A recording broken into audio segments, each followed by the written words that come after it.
Okay.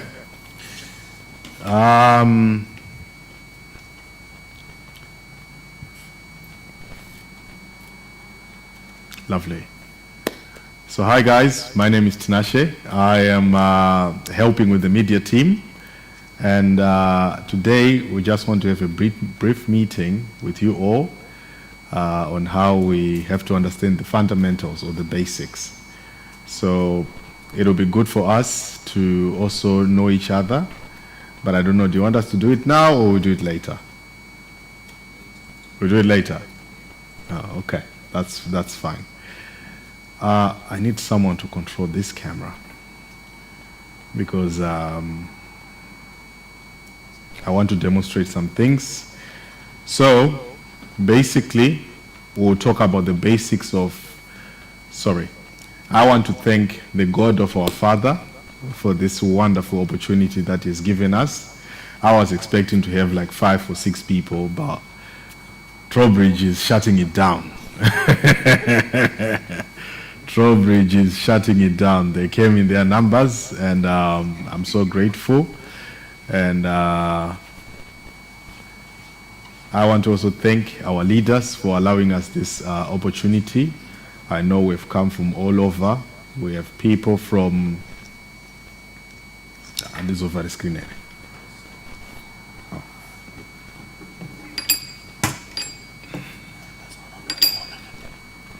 Right, okay. Right. So I want to thank also all of you for showing up. And we have visitors from Trowbridge. We have visitors from Nottingham. We have visitors from Scotland. We were supposed to have visitors from Ireland, but unfortunately the visa came out yesterday. And unfortunately he couldn't make it. We have visitors from Manchester, Milton Keynes, Birmingham, and Grimsby. Let's clap hands for our visitors. Right, so to kickstart,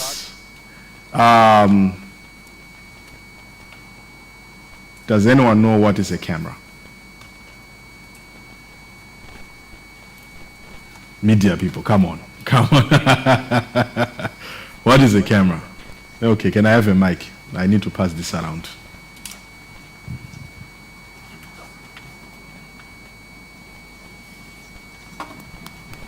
One, two.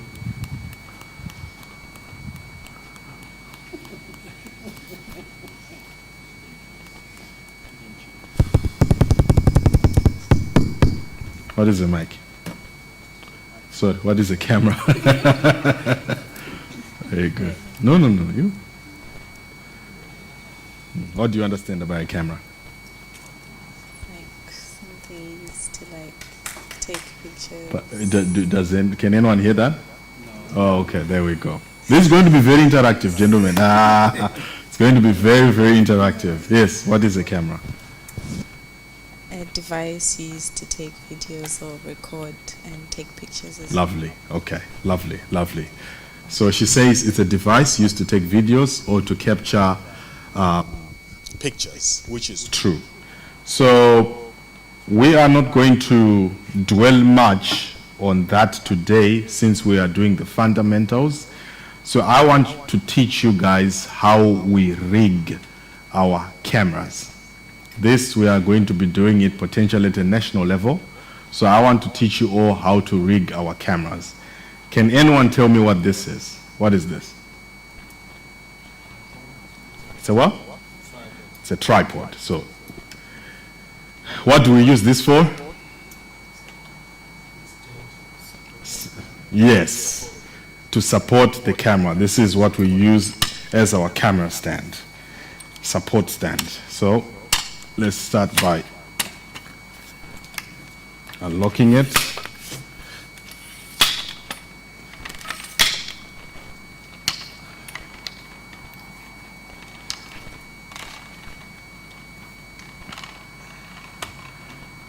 Right.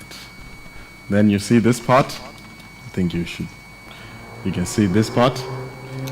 This, you unlock it a bit, you tilt it, you shift it, you lock it. This is what you use to now move the camera.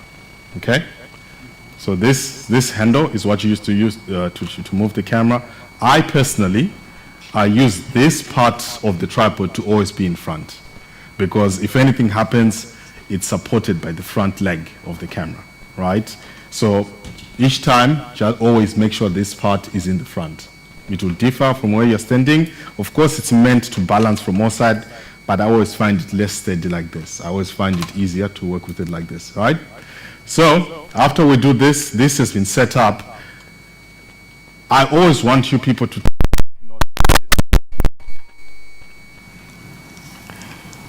this part. Can you see here? Can you switch the right? I always want you to take note of this part. Okay? What is this part called? Level. Right. To those who have done building. So always make sure that there's a little bubble in the middle. So if it's not in the middle, like how it is now, I'm not too sure if the camera is going to see that. You see that? Okay. You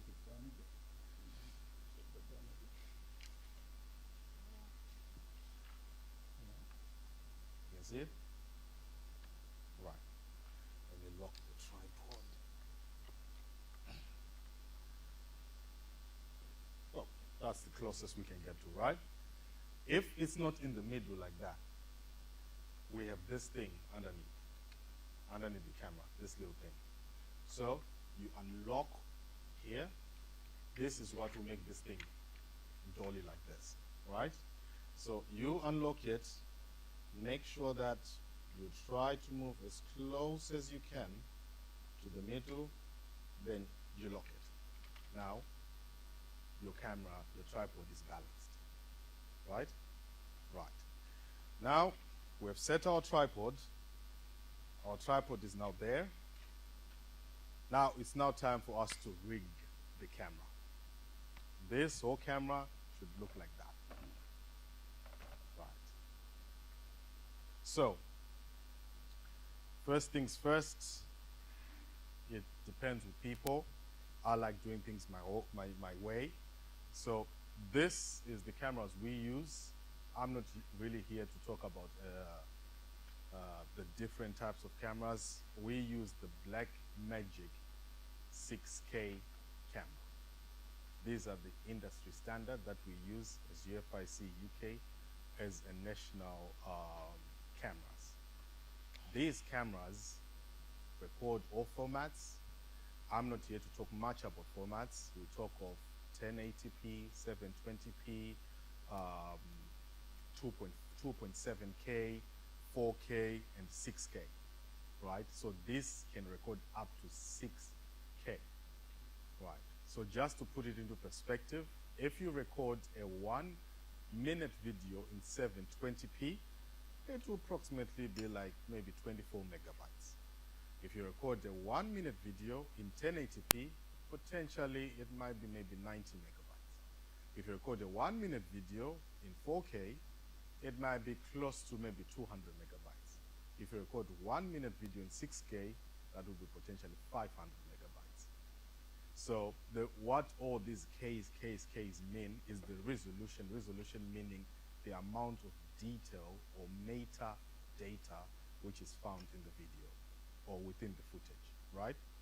So this is the camera we use. Of course, it doesn't come like this, but to just reduce the time of me talking, it comes with a cage. So this is called a tilter cage, which are designed specifically for Blackmagic and for other cameras. So it comes with this cage, and all this, we rigged it up. This base plate, it is something separate.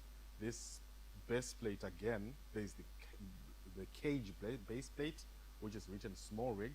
Then there is the tripod base plate, which comes with the tripod. So after we have this, some would want to mount it there, but me, I'll do it later. So first and foremost, I take my camera. These are called rods. These 15mm rods are the rods we use to make sure that our camera is balanced, and whatsoever that we need to put on it goes through here. put them through here.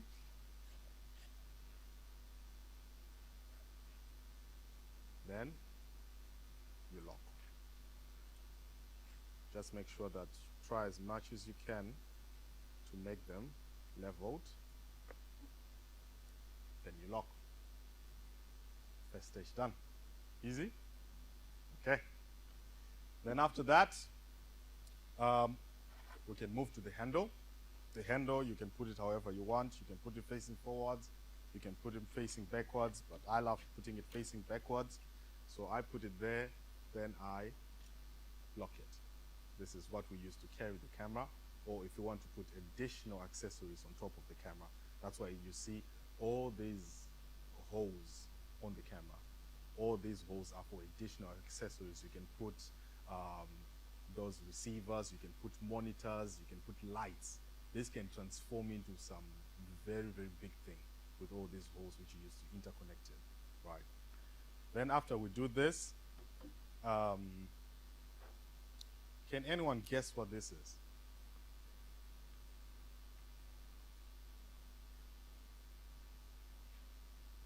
Like a guess?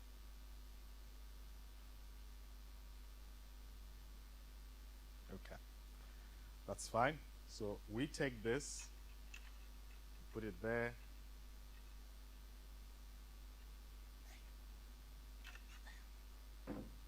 Let's just screw it.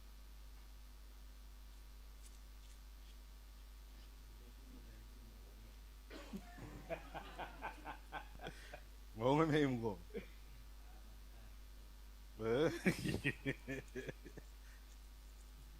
mean, so, any guess? Of what? That's true, yes. It holds something, but what? What? Okay. It opens like this.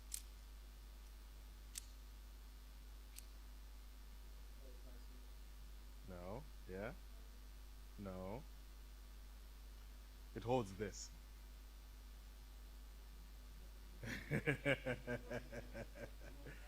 It holds this.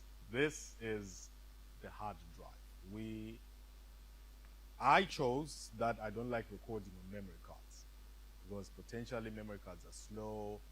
I don't like the movements of memory cards. So I like to use what are called SSD hard drives, right? This is a 2 terabyte SSD hard drive, which will record directly from the camera to the hard drive. So we use this thing to hold the hard drive, like that. Okay? Then after that is done, push it in there.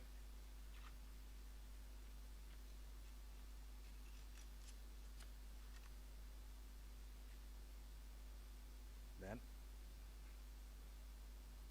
it's coming out nice, isn't it? I know. Right. Then after that is done,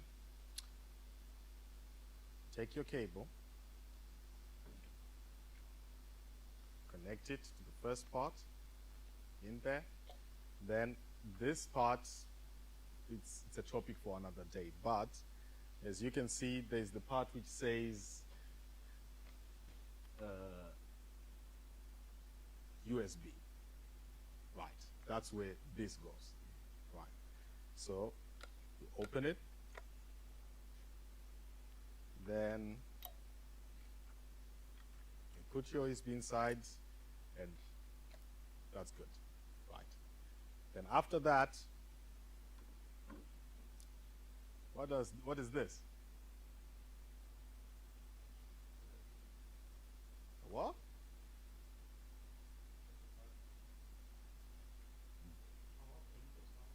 Okay. Well, yeah, power bank battery, that's correct. That's true. So we use this but this is not a normal battery.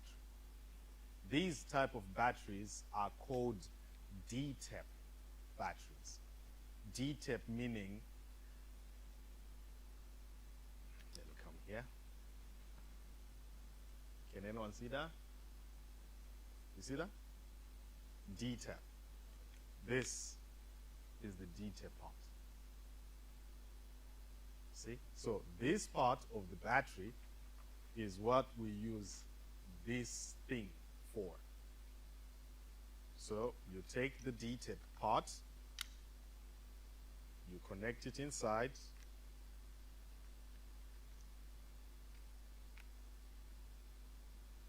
then, you know what, there's something that I forgot. Yeah, I think let me use that one. That one is easier to understand. Hold on.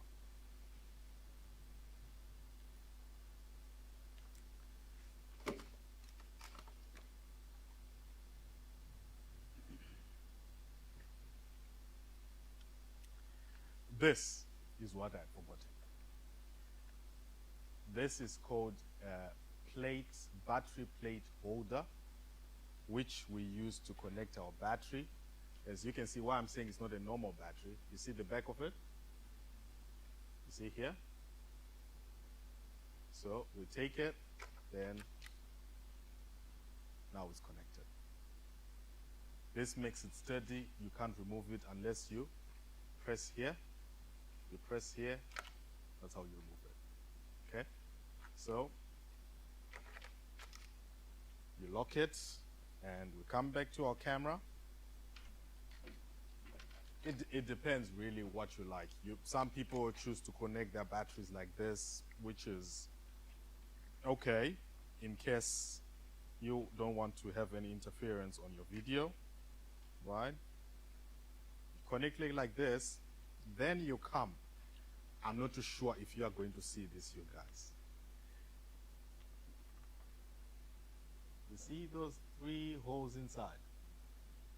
There's a little spiky thing on top of that thing. I don't know how to hold it, but yeah, that one. Can you all see it?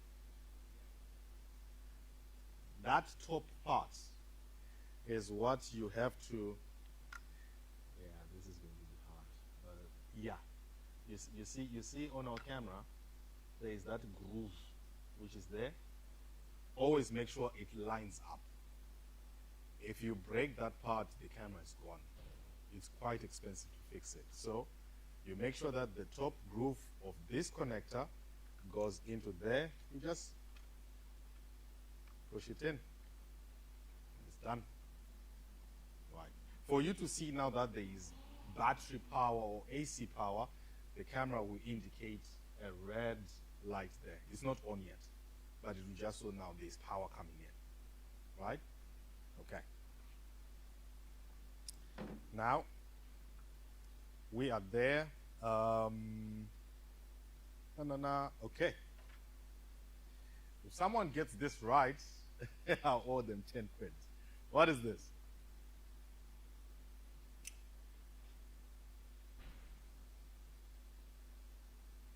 Try, guys. Come on. Hey. Do you want me to move with the mic again?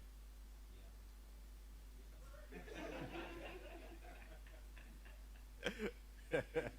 What is this?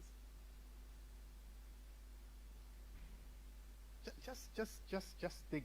What else needs to be connected to the camera? Yeah. I don't know how it is exactly, but there are 2 holes on it, Uh-huh. and there are 2 cut, those rods, so supposed to go inside of it. Okay, and do what? Huh?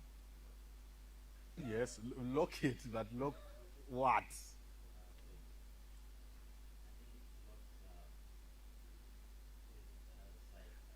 You are right. You are correct. It goes here. Yes, I know you people are saying it goes. It. Yes.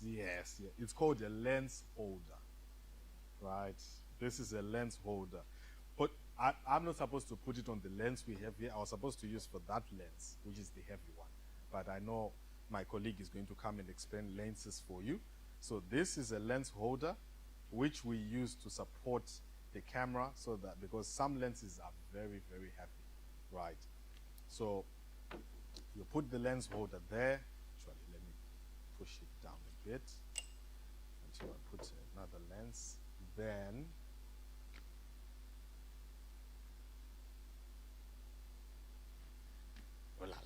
What is this? This is a what? Okay. Yeah, some of you think you know this thing, eh? What does 16 to 35 mean? You have this on your phones.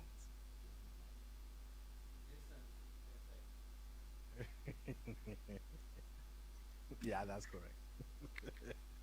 Okay. So, a few housekeeping issues. When you remove something from a camera or from a lens, put it in a bag and make sure that either you zip it up, keep it close, and make sure you remember where you put it. Okay. Like I was saying, that lessons have already started. Can someone identify something on this camera over here? This one. What can you see? You saw it, yes. You saw. What is it? You see, I kept it close to the lens and to the camera because when I'm going to be packing up, all my lens caps are already in there, and I will make sure that everything is aligned with there. Don't mix and match things. Put things where you took them from. Okay? This thing looks big. If it ever drops once, it's gone. Once. There are a lot of delicate things inside. Never drop this. Either it's a small camera, either it's a big camera. Please don't ever drop a lens. Ever. Okay? Right. Now, we take a lens. So with these cameras, like most cameras, I think you should see there is a little red dot there. Right? If you see that red dot is the same with the lens, there's also a red dot. It's just to guide you how you put the lens in, right? So you push the lens, twist it, then if you hear the click sound, it's all good, right? Then this lens support,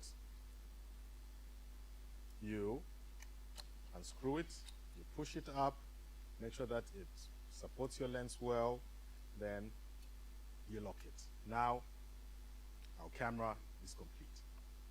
Almost complete.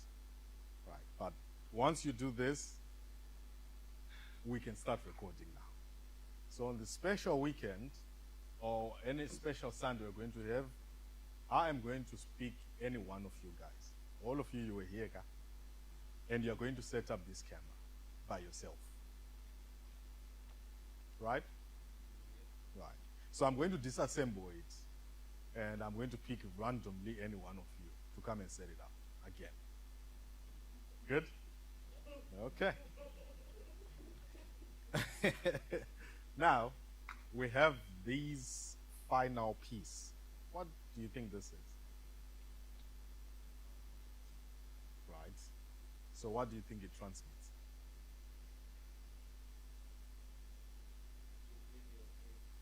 Right, that's correct. So, whatsoever you're seeing there, you're seeing it there.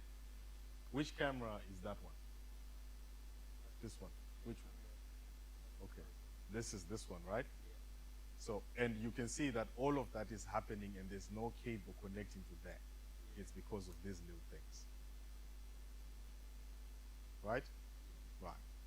So, we are not going to talk much about this. This is a whole different syllabus altogether, but I just wanted to show you exactly what goes into cameras and stuff. And remember, when I say this, you can connect like multiple things on it, right? If you see the cage, I can choose to connect this thing here. I can choose to connect it in front. Preference, right? So let me just connect it in front, then lock it, take the HDMI, come here where it says HDMI, open it, then I will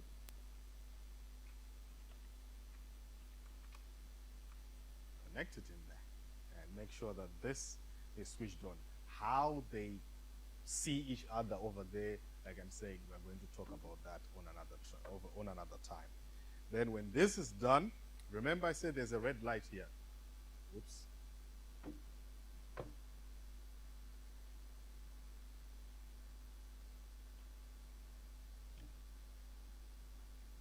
Is it not locking?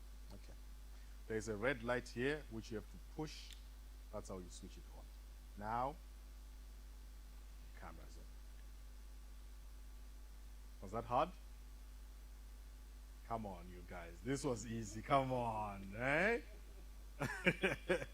So, this is how you rig and switch on the camera. Our cameras. Okay? So, now, I think I'll leave it here. Up next, I'm going to invite Mr. Mashata. He's going to talk you guys through the basics of videography and all that stuff. Is that okay? Clap hands for me. Thank you. Sorry, I forgot one last thing. To put the camera on the tripod. Right? Take your camera, remember the base plate, right? Slide it in, this little bar on over there, just twist it, and our camera is on the tripod. Tell me that's not easy. That's easy, right? Okay, so I'm not too sure you need to know much about the tripod, but there's okay, this is how you move it left to right. There's this thing over here. If you move it, this is how you move it, like this. Okay, up and down. And remember this one, what's this for? Right, yes. So basically that's all that you need to know. Twist this, you have your shot, you want to focus on someone, you see the camera is falling, you focus again, you lock it, the camera doesn't fall. That's easy, right? Okay. So now, let me invite my dear friend. He's going to come. Yes. The accessories that you use there, Yeah. they interchangeable with any camera or Yes. specific types of camera? Yes. You can use these accessories with any camera. Right. You just need to know the type of a camera you're using, because, like I'm saying, this is a Blackmagic 6K. There is a Blackmagic 6K Pro. Right. There's a Blackmagic 4K. Some of you, I think in Trowbridge, you bought a GH5 or GH6. I'm not too sure. It also has its own cage, but you can have the cage, everything like that. But it might not support the use of a hard drive as a thing. So we might talk of what are called C-fast cards. You can talk of just your normal memory cards. They equally work as good as this hard drive, right? Any more questions? So does the camera have an internal battery, or you have to use Yes, yes. The camera has an internal battery. The internal battery is what we use it as a fail-safe. Fail-safe meaning if this battery finishes, it doesn't have to switch off whilst in production. So it will give us potentially 10 minutes or so to make sure that we get a new battery. This camera can work both on battery or on power, as you can see. Right. So you have a battery inside. All these three cameras have batteries. In case this battery can fail, this cable can disconnect, things happen. Right. So the battery, you'll see, I wanted to show you how you can identify now it's on battery, now it's on power, but I don't want to say a lot. Right. So, but yeah, there's a battery inside. All good? Smashing. I'm going to come back with the presentation of photography after the videography one. So, thank you guys. See you in a bit.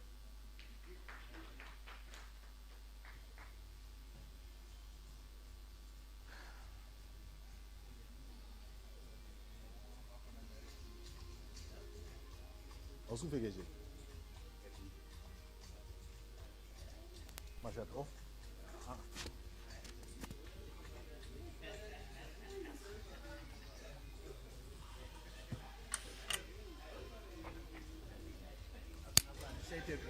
Go through this and it's About the basics, your slides is very photography.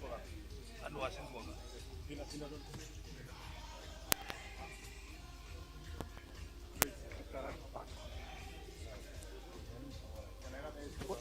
eri kutoonera. Okay. Apa. Ndikumbozwa kuti ndikupfekera chipi chacho. Shamari izvi zvekupfeka isati siriwa kupfekedza chete.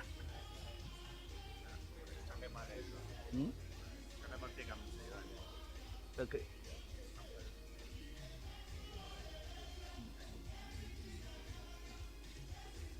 Kupfekedza doko atakabvira kare ka.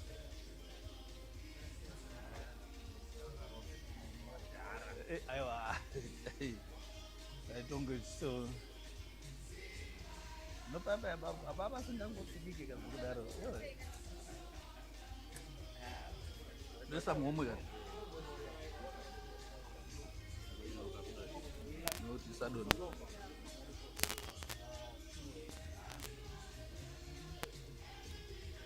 Okay. Ukabaya button not a fake like. So if we press this button, if we do whatever we're doing here, it doesn't show there unless we click this. Right.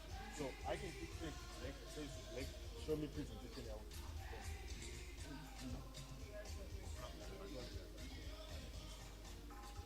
Dzakapfurisa ka. So maja yotaura nezvendakatwa apa pane I think I go apa chata speed the white balance taura izvi ndaba ndinotaura framing. Okay. Because I was thinking ndotanga ndaita zvekushowa vanhu what is going on then tochizopinda mai kuti Urandi kurekodwa nekamera. Yeah, I think yeah. Ndogona ngoya kudhuzeko. I'll come close. Ndouya kudhuzeko so that we can show ungochita zvese ungoona so that we don't. Then tozoita camera movement later. It was going to be okay. But ndogona kutanga camera movement since I can start with since matter mount out there. Ndotanga camera movement.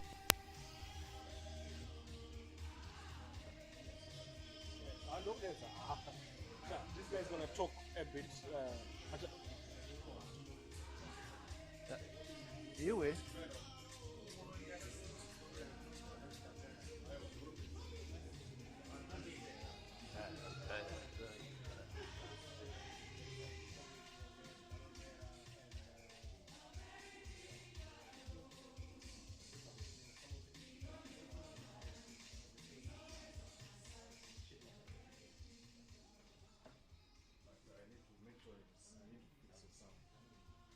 Okay.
But you don't eat this and this.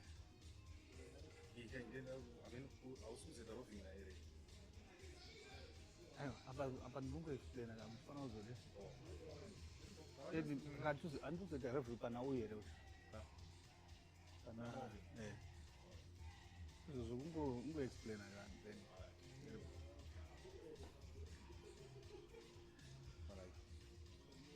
Okay. Ndo isa pa battery. Okay.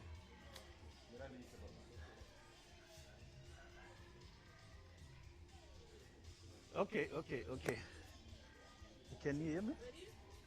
No, I'm just waiting for him. I just want to greet people. Hello, guys. How are you? It's nice to meet you. My name is Osbert Majata. Nice to meet you. Some of you, I can see some faces are new. Some, yeah, familiar faces. But yeah, I would like to thank our HOD here giving us this opportunity. It's so important, it's so crucial, especially if we are working with these things. They are very delicate, expensive, and we need to know what we are doing when we are handling them. So it's just a quick rundown that we are going to do. I don't think we'll go much into much detail today, but given an opportunity again, I think we'll do that later. Sorry, my apologies. Sorry. Maybe let me just switch it to this. Yeah, but anyway, today I think we're just going to learn about the basics about the camera, so that when you get to have this camera, at least you can be able to know how to switch it on, like, yes, how to record, and some of these things, what they mean before you, because you need to know what you're doing. And again, let me say, firstly, on a camera, when you get to camera, when you get to a camera, those are the, like, let me say, if you see any red button on a camera, something to do with a camera, let me just advise, don't press, don't touch if you don't know what you are doing. With anything red on camera, most of it, if you touch and you don't know what you are doing, most of them, they are released. Where is this? Oh, this one is it? But I saw this one. This one is it? Oh, doesn't. Manfrotto tripods, most of them, they do that. They do have the red buttons. Like these ones, most of them, they are red, and this one, they are red. So if you release this, you touch and you don't know what you are doing, you're releasing the camera can fall. Even if you go on camera, you see the red button is on record. If you are recording, it's red, and if you touch it, you might stop recording, and you don't know what you have just done. You've stopped recording. Someone might have just left it recording, and you touched someone is thinking that things are happening and we are recording. Someone just touched. So anything with red, before you touch it, you need to know what you are doing, especially on cameras. These buttons, wherever, is it tripod, is it camera? I would advise you, if you see red, just know there's danger. You just need to know what you are doing first before you touch. Anyway, I think as we are here, I will start with the camera movement, since we have already have these things rigged up. You have seen everything. So with camera, there are movements that we do, like I'm doing right now. These are camera movements you'll be following, and there are a lot to say about this. Anyway, basically, we have the pan, which is here you see on the tripod. Yeah, we need a lot of time.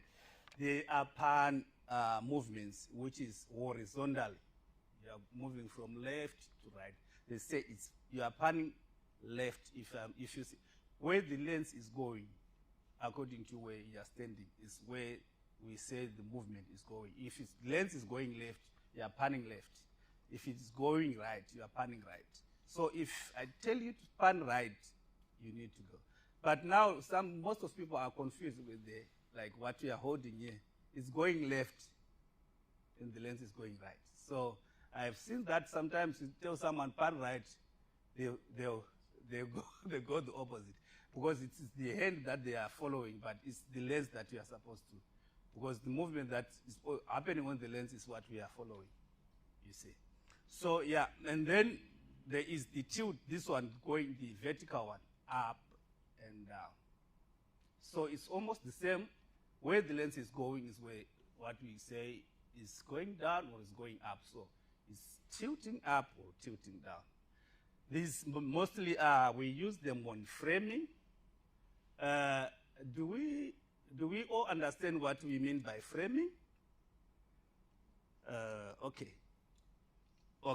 Well, maybe we start there. Framing is maybe how you see this one, how you take a picture or a video, the way someone fits or the object that you are filming fits on the frame or on the shot.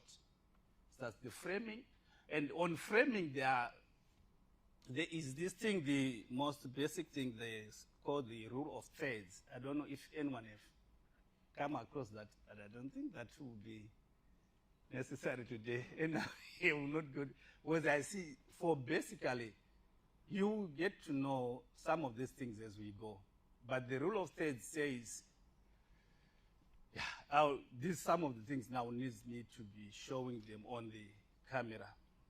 But I wanted us to go through these buttons first before we go into much details, because you would know what I'm talking about before I say it, so that you will know.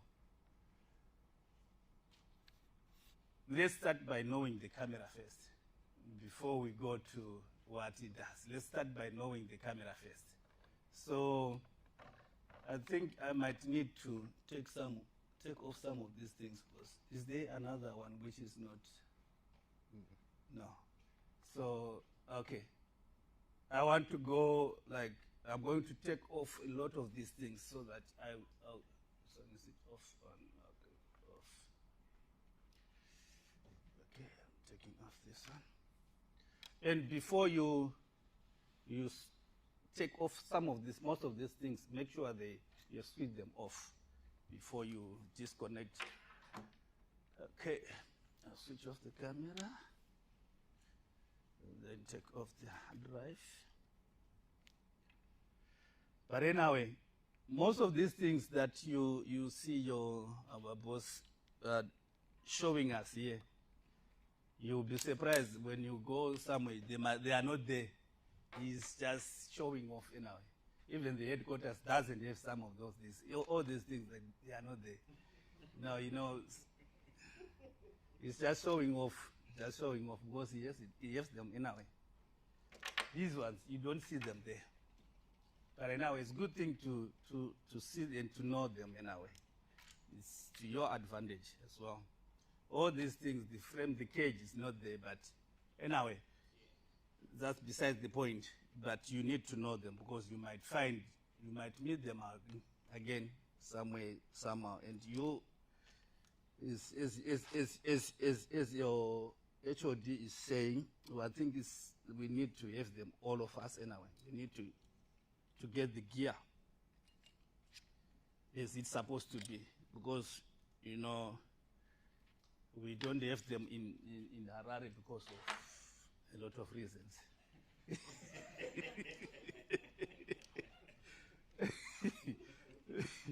But anyway, it's good to have them, and we get to learn and to know. All right. Yeah. I'll do this here, and maybe I would rather have maybe people more closer, maybe later, so that we get to see exactly and know. And you demonstrate some of the things, yeah. Because there are a lot of patterns here. Our father is a very strict man. What he told us sometimes is, when we once had some meetings with him, he told us that you can't have this camera maybe for a month or so, and you keep on using it without knowing any of these buttons. You need to know them, what they are there for and their functions. You might not know them all, but at least maybe 80% you should know what these are for and what are they. You can't just have a thing that you have and there are buttons there and you don't know what they are doing there. And what if you end up pressing and you are doing something that you will not be able to reverse? So you need to know them. You need to actually have a rough idea of what they do, even if you don't use them like always. But at least you must have a rough idea of what they are there for. All right. We'll start with the switch button. This one's here for already, has already shown you. The switch button is there for this camera. I know we might not all be having the same cameras wherever we are coming from. We might have different brands, but for the sake of like uniformity in UFI, like our headquarters, these are the same cameras that are there in Harare. This is cameras that are taking all the videos that you see. This is what is happening. This is what they are using. So for that one, it's good so that even if we do have these ones here as well, it's good what we are learning here. Even if you go back to Zimbabwe, you can be easily incorporated in the system, and you won't have challenges using them anyway. So the switch button is here, and when we switch the buttons, okay, let me start with the buttons only. The switch button is here, and then from those ones on top, they are like the function button. There's another one here, which is a 1 dot. The second one has got 2, the other one has got 3 dots. But these ones are just like, you can assign them for like settings. We might know like we use this one as our service, and we always here, and the settings are almost the same that we always use.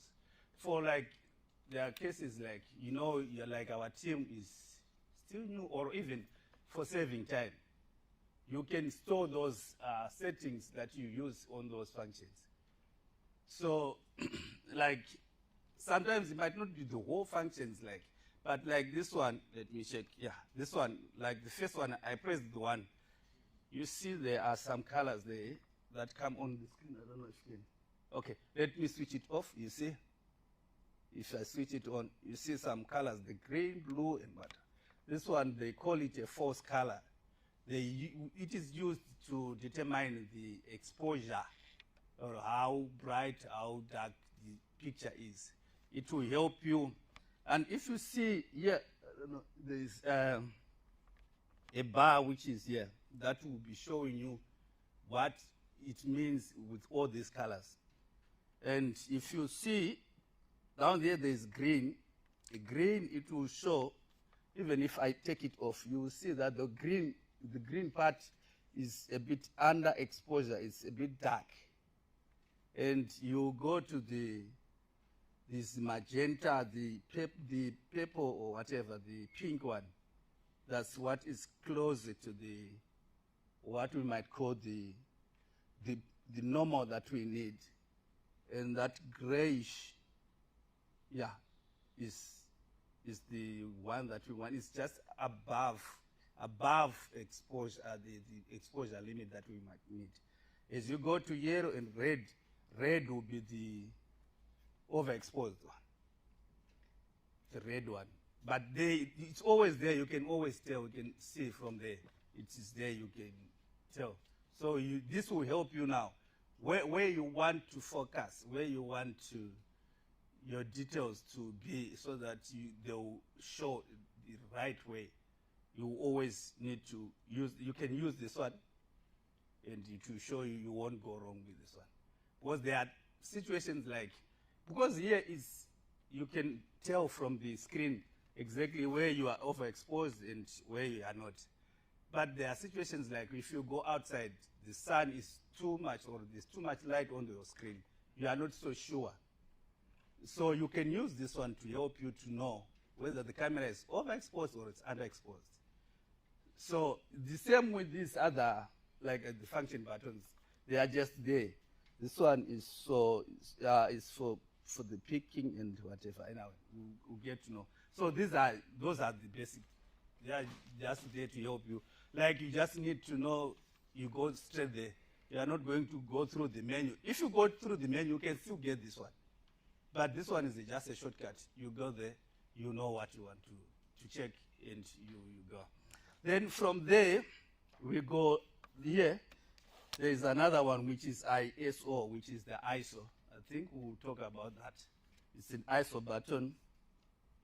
And the S1, this one should, the iris, the aperture one.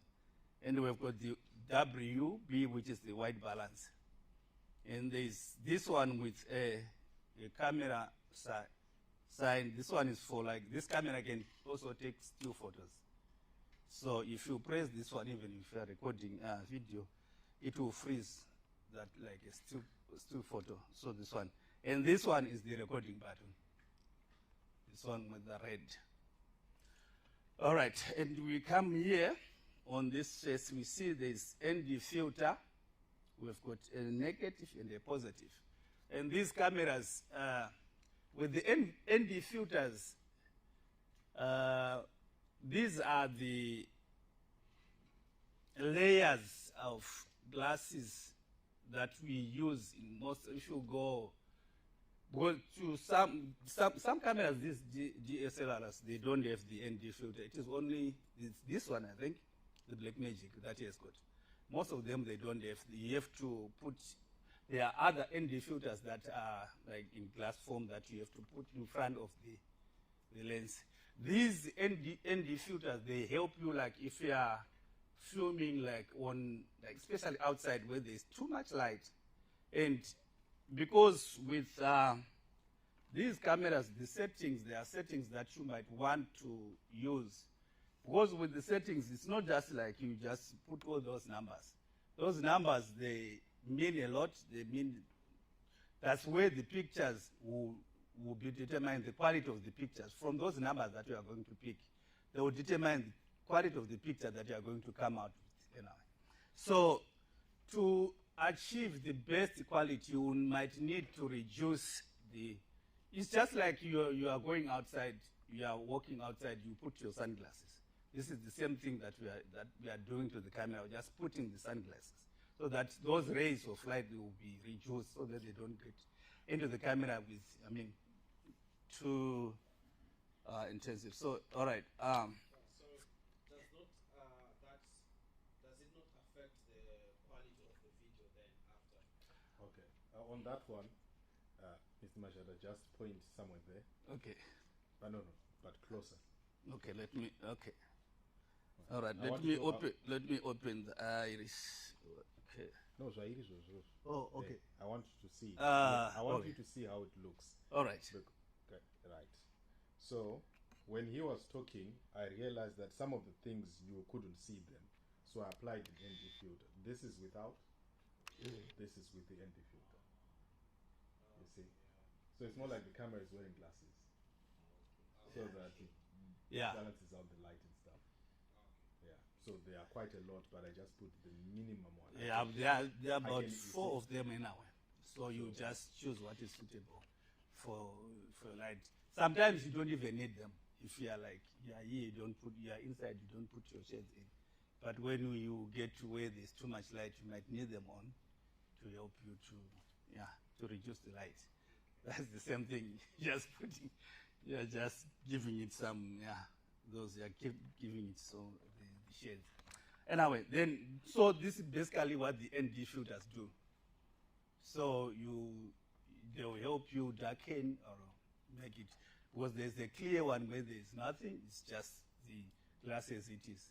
If you put those ones, you are putting more layers, there are about 4 of them, 3 of them on top of the other, so it becomes darker and darker and darker up until you get to where what you want. Anyway, from there, on this side, these ones, okay. Some of them I know, but I've forgotten how you get to know. You see the HFR, this high frame rate. This is a button, okay. Anyway, this one you need to get into. There's a lot that we need to learn. If you see this frames per second, FPS, yeah, okay. Can you see? Okay, at this corner, you see I'm pressing the HFR. Look at this blue thing. You see there's a number that will appear there. Now we see, if I press it, it's not there. And I press again, it appears. This is the frame rate that we talk about is the number of frames, because every video, these cameras, what are just doing is taking still photos. Like you are moving, you are taking still photo, like as you are moving. So it's the number of those still photos that are taken within a second. So this is why you get to 24 frames per second. We've got 25, we've got 60, we've got what. That what it means is it also determines the quality of the video and the detail that you are going to take. If you see the 50, there are 25, you might have some are 30 and some are 60, 25 and the 50. This is 50. You can also change this one to, it can be 25, I can use this one, there's this bar, to 25. But there is a lot to explain about this with the HFR. Because what they say is this FPS that you do this, for you to have the slow motions that we always see, for it to come out that smoothly. That's when this comes into play, the HR. You record it with a double number, the rate of this one, the playback rate. So if you do that, when you play it back, it will be smooth. There won't be some checkings like you can. Before we knew this, what we would do is just record, and then we do it in editing, but it won't be smooth. We just try and double, but it won't be that smooth. But with these cameras, when you do the settings well, if you play it back, it will be the slow motion that you see in soccer and whatever, even in other films. This is where it is done in the frame rate. And there's a lot we can't talk about it all today. Anyway, I'm just making that small, and this one is the zoom. You zoom like if you want to focus, okay, can I do this? And if I zoom, I don't know if you can see from this frame, this is a zoom, but this zoom is not going to change your frame anyway. It's less, maybe you want to check your focus well, so you bring it closer. But that is not going to change the framing. Because like this framing is always there. It will remain as it is. Like this is the frame. Even if I do this, but what is going to be recorded is not this. It is this one. But this one is just helping me to check my settings, my focus and the like. It's just on the viewing part, not on the recording. Yeah.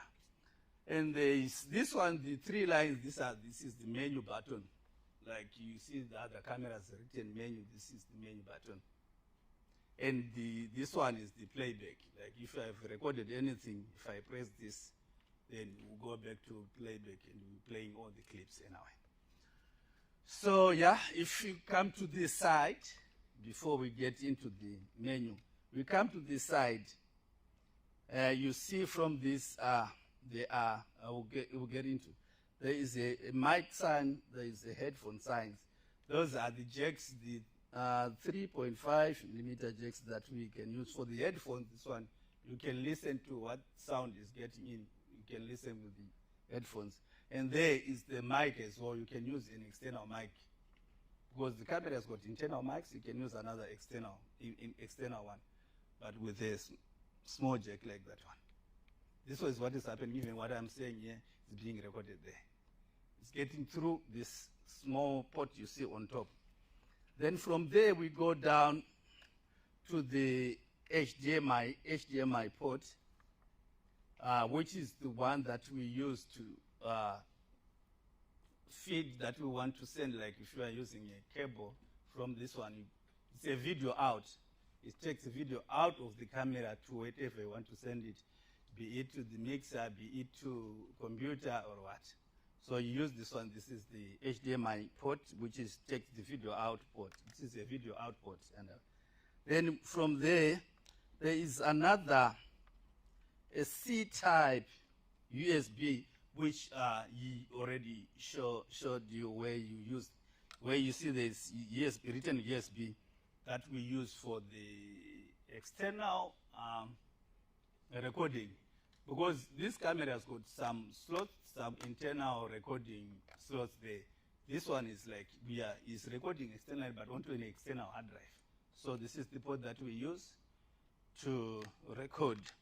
Then there are two XLR audio mics, the mini XLR audio ports, which are, for another, if you want to use two different channels of audio, you can split and you can use even one, but it's double. There's a left, there's a right.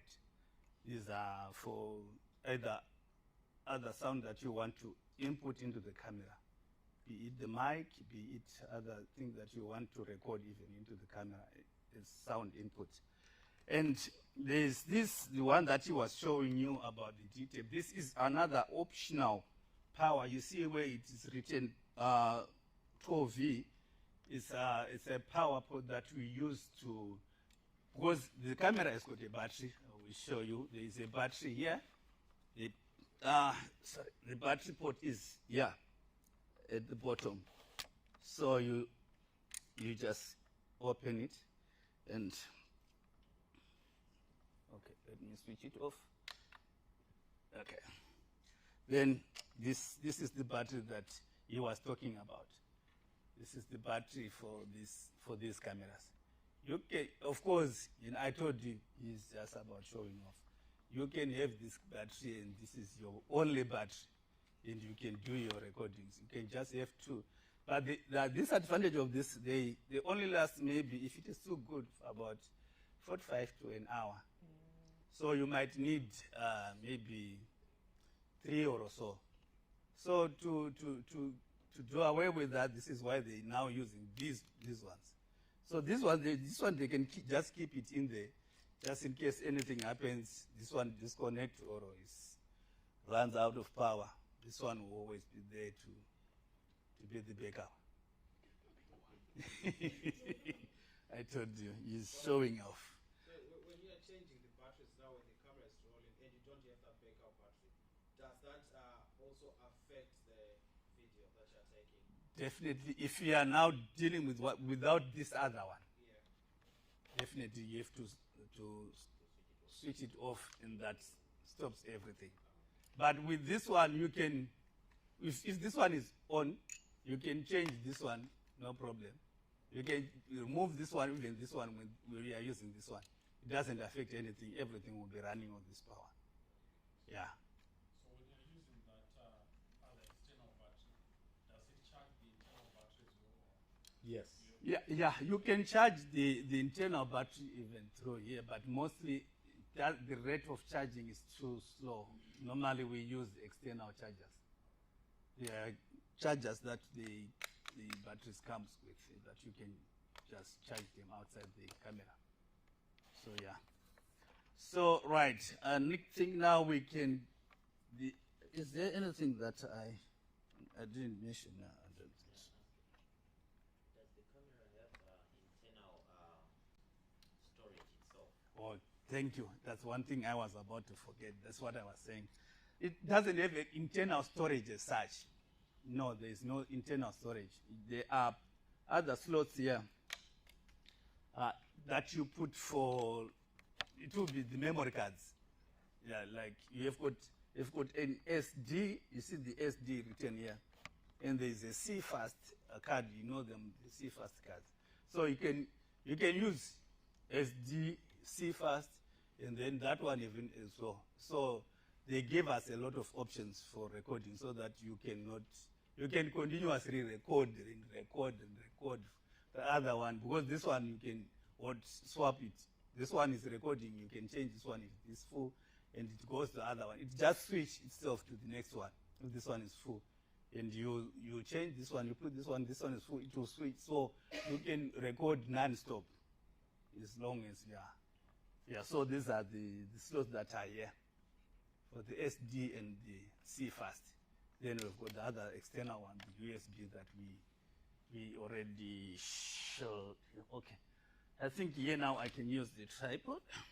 I don't need, because we are now getting into the menu. These tripods. You'll get to know, because there are a lot of different tripods and their settings are a bit different. Okay. Now switching it on.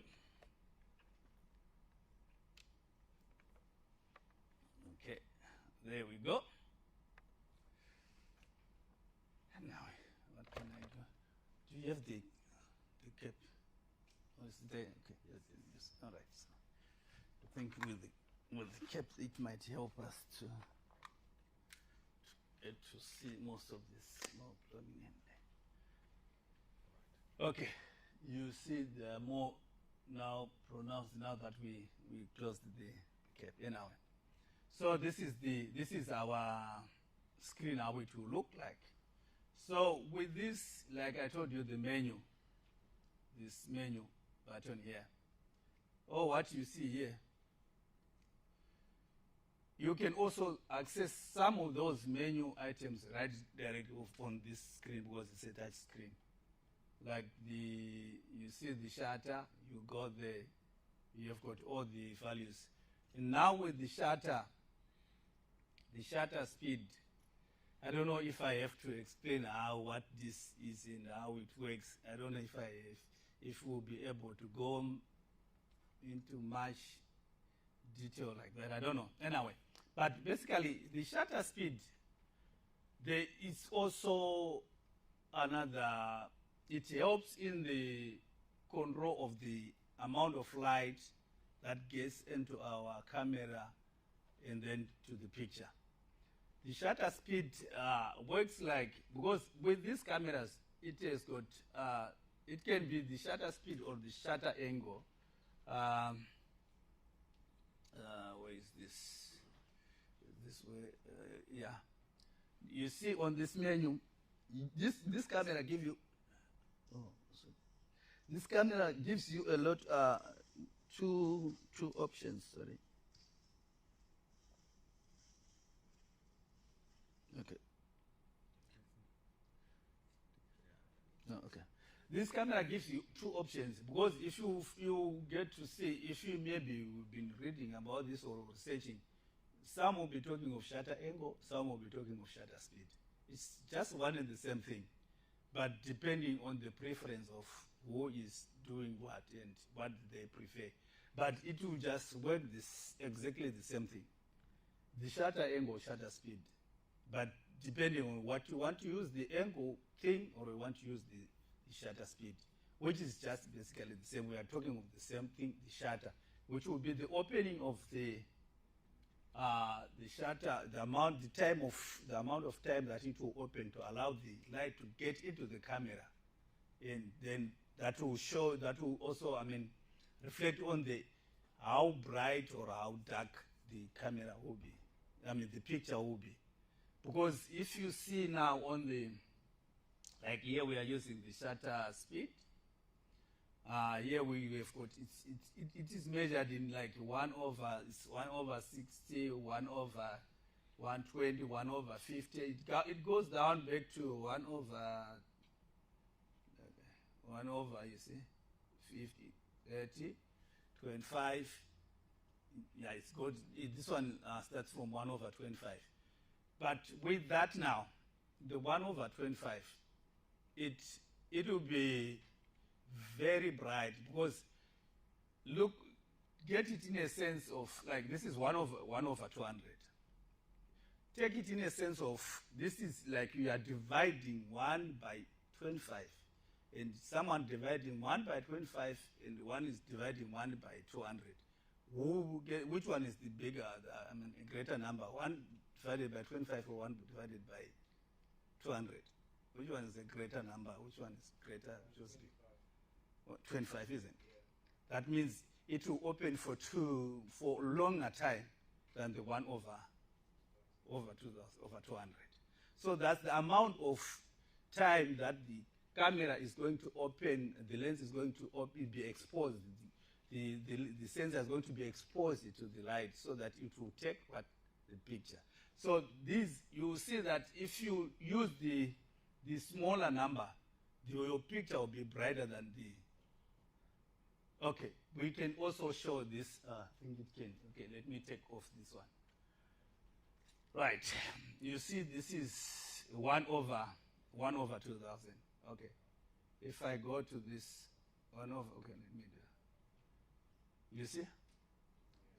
Okay, we'll continue. You see, keep on checking on the, because this is 1 over 25. We go to 1 over 30. You see what is happening to the picture. 1 over 50. You see 1 over 60. 1 over 100. 1 over 125. 1 over 200. You see, it's getting darker and darker and darker. Yeah. But now the thing is also, you also need to, there are a lot of things that we consider. For us, it's not just taking the exposure as well. There are a lot of things that we consider that will be affected by this shutter that you need to consider before you choose the right number. And it also goes again to the HFR, that thing that we were talking about. It will also be affected by the shutter, because the amount of light that is there and the amount of the speed. Because if you put your shutter at 1 over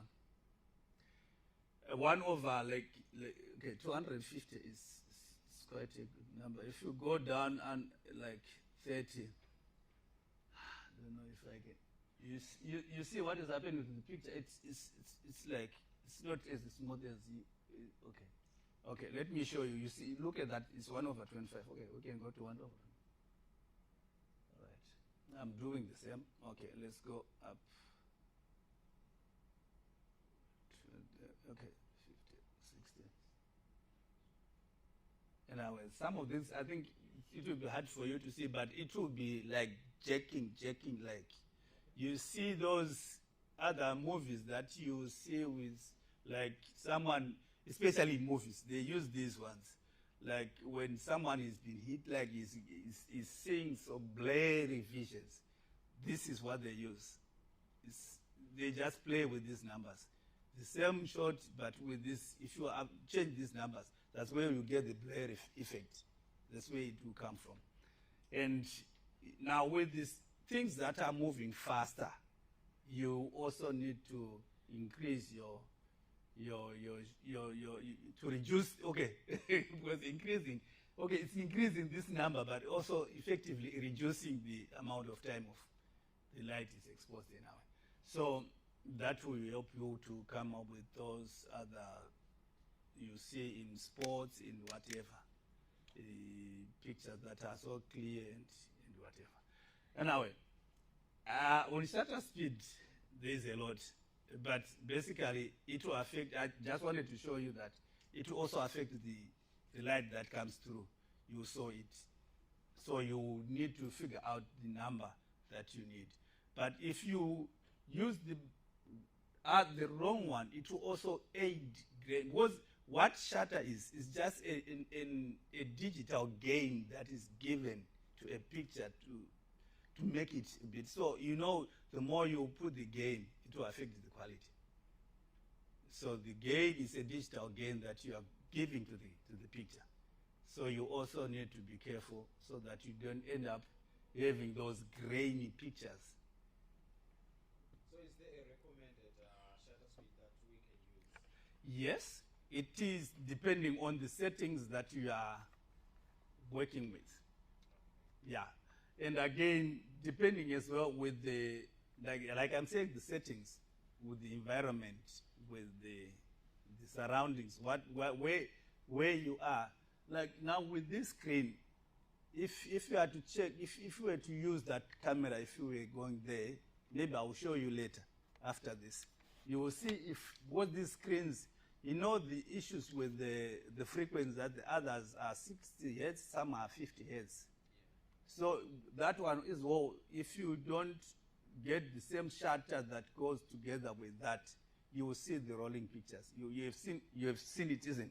If you try to maybe to take a video of a TV or something with a camera or even a phone, you see those running like, but with your eyes, it's not there. You see, those are the things that will be. It's depending on the shutter settings that you are using. Just a quick example. All of you who have cell phones, just bring out your cell phone, go to where it says slow motion, Exactly. and Thank you will see that thing.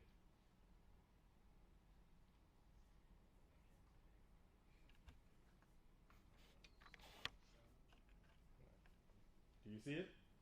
Do you see the lights going? Ah, these are usual.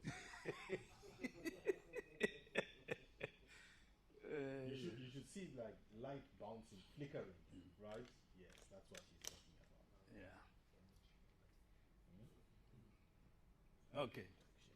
All right. I will not have taken enough time. Okay. The next one on there is the iris. Now, maybe we start with the menu. Okay. Let's finish off with this one. Like I told you, we can just there's this iris. The iris is the same like the aperture. We talk of the iris. I think we all understand, is it? Aperture, iris, and do we understand? Is there anyone who doesn't know what we are talking about when we're talking of the iris or aperture? Okay. The iris, anyway, even the iris thing is also to do with like your eye. And I will show you what I'm saying. You see, there are numbers here as well. This one, they work with these f-stops. F-stops. The smaller the f-stop number, the brighter the picture will be. Okay, you see now it's on 8.4. Okay, I will reduce it maybe to. You see what is happening? It's on 2.8. Now depending on your lens, some can go down to 1.4, but those ones will be very expensive. Just one drop on that f-stop, that lens will be almost double the price. I tell you. And so this one is also, this is the opening of the iris. Like have you seen, like, we've done that in science. Like you move from a darker area into a light. The iris, what happened to the iris? It reduces and it opens up. So, but this one now, it's an inversely proportional. It's now with the smallest number. It shows that it has opened up. And if this number reduces, like, okay, let me reduce this one. You see what's going on. The picture is, this is F22. So this becomes dark. But this also is the same like the exposure that you are going to, this is the exposure of the camera, basically. Okay. This one, you see these numbers, this is the time code anyway. We don't really use it. Time code normally used like if we want to synchronize all these cameras. And we are shooting the same thing and we start. This can be used with these guys for editing. They just use the same time code. We set it to 0, it can be synchronized. We put one record and it all runs. So when they are syncing, this will be the time code, but we don't normally use it. Okay, we go to ISO. ISO, with these cameras, they say they've got a dual base ISO, or what they call it. Yeah. This camera has got, they say it's got 400 and 3,200. It's got, it's privileged. They work with. Okay. Oh, okay. There. You see what is, okay. That's the camera sensitivity to light, the ISO. You see the values. They say this one has got a dual base ISO. What they call the base ISO is the setting that they've tested, that with that settings, what they will consider in terms of picture quality will be the best. Like, because normally we shoot our cameras like, because there is a, you will see the Blackmagic Raw, the other, we'll talk about that later, or maybe we'll go back to that. That's when they will use, because in most of the films that you see most of the work is done after recording, at the editing, whatever. If you see, it will be just like whitewashed, but we don't do that because of some, like, time sensitive, because there will be, you need a lot of time to now go in, because there's color grading, there's color correction that we'll do later. But now this is where these figures now come to play. If the number is, if you put it too high, okay, even with this one with a black, let me show you. Okay, with the ISO, let's say, because this one normal, okay, this is 100, isn't it? 100, okay, no, 100. Let's go to 100. 100. Do you see what is there? Okay. Like, let me show you, because this also comes with a gain, because it's also a digital gain as well. That you see there's black there, but look at the picture. Okay, as I increase the picture, look at the quality, you see. You'll start to realize some strange things on the screen. Some noise. Here I can see it. I don't know if you see those things. They were not there. I don't know if they are much clearer there. But on this one, you see? It wasn't there. I didn't do anything, but it's just I'm just playing with this one, you see? So you need to know where there is minimum noise on these ones. So those are the values that you are supposed to use. Normally it's 400, because this one has got a dual ISO. They say from 100 to 8,000, that's the first one. And for that one, the best one is 400. But the second one, it starts from 1,250 to whichever number. This one is what is it? 60 is the last one. What is the last figure here? 2.5. But okay, it's 3,200. 3,200. But this one, this one, you use this one when there is low light. But when you are outside, you use the first one, which is up to 1,000. Yeah. Okay. On white balance, what we are talking about, white balance, is just giving this camera to know white is white. We all know that white is not a color now. It's a combination of colors from what they say, RGBD, whatever, RGB, red, green, and blue. Yeah, those are they are correct combinations. They will give you white. So what you are just telling the camera, you are just giving this white is the white that you are giving it a reference, so that other colors, it can be able to capture them correctly and make a green, a blue, a blue, a gray. So this is what we are saying by white balance. So that will also be determined by the light. You know, they say the light, they've got the kelvins. The sun, they say the sun is about 56 Kelvin, whatever. What is it? Kelvin, what, I'm sure. 5,600 Kelvins. So if you check here, all right, I'll take this one off. All right, and let me remove this. These guys, people, you want this pic. I don't know why you like it so much. Focus assist. Okay, let me take it off. All right. We are saying white balance here. All right, these are the values. Now it's at 3,400 because of the light here. But let me check. Let me take it up. You see what is happening to the color? Yeah. You see? It's the same settings, but so you can record it, this one, but this will not be. This is the white, which is not white. I don't know if you can see. Or what can I use? Okay, because you see, but look, you see now, if I go this one, this way, you see the changes, the difference. Yeah. So, because now, because you, if you want to be real, you go somewhere, I don't know, 30 to somewhere 30. So that it will show you the white. But anyway, there is a way of doing it that it can do. There is a gray thing that you can, or even frame it white, and you tell it to update white.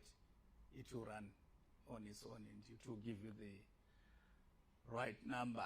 The tint is just there to help you to if you see the picture is not right, you can add the tint or you can reduce. It's just there to help with the picture.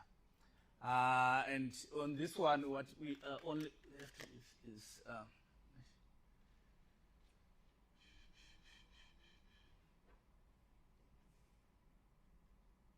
we are only left with is these other buttons here. These are the cards so that if you put a card there, it will show. You see no card, no drive. If you put a card, it will show which port and which one you are using. And these are the audio meters for showing whether audio is getting in and which with the levels. It will help you monitor the levels of the audio. All right. I've taken too much time. Okay, let's go to the menu. We've got on this, we have got the record, and on the record we have got the two main coding systems that they use on this one. There is the Blackmagic Raw and the ProRes. These are the coding that they use for the resolution of the picture that you are recording. This one is the compressed one. This one, the raw is, like I was telling, that's the raw that it comes with everything, but you will need to work at editing to correct it, to bring it to, that's where you do almost, today we're not doing that. So this one is the compressed one. And with the Blackmagic Raw, there is a constant bit rate depending on what you want to maintain. Is this the bit rate, the recording bit rate, or you want to go to the constant quality? That will also affect on the amount of footage that you are going to have. Because with the constant quality, you see the Q0, Q1, Q3, Q5. This one will be the least one, like in terms of quality. The fifth one, this one will be the highest quality, and it goes down as you go. Even if you go to this one, the constant bit rate, this one will be the highest quality, you go down, this one will be the least. Now, this is, we've got the 6K, we've got all these things, the 4K, most of these things I don't think we can talk about them today. The anamorphic, what. But you just know, we all know what we mean by 6K, by 4K, by what. So we are not going to say much. Then we go to ProRes. ProRes is also the same. This, I said, this is the compressed version of this. Like if you want to reduce on the storage on the space, you go to the ProRes. Though it will be a bit less flexible when you are now trying to do the correcting and recovering some of the details than the Blackmagic Raw. You might lose some of the details because it's a bit compressed. So it's also with the HQ is the highest quality. So if I had a hard drive, I would show you. You would see the difference. Sometimes it's so massive. From the HQ and this one, you will see the difference, the amount of time that you can record on the same hard drive. Sometimes it's even 3 times the same with one. So you depend on what you want to achieve. Is it the quality? Do you have enough space to do that? That's what will determine. So you have the HD, like you were saying, the HD, the 1920, which is the 1080. 1080, this is the basic one. And we have the Ultra, this one, the Ultra HD. We have the 4K. So yeah, then on monitor, these are we have got the LCD. This one is the LCD. This one, the one that we we see this screen. That's the LCD that they are talking about. You can add the grid on. You have got the frame guide, the what you can see. You can put all these ones on or off, and then you will see. If I take this one off, there are things that are supposed to show.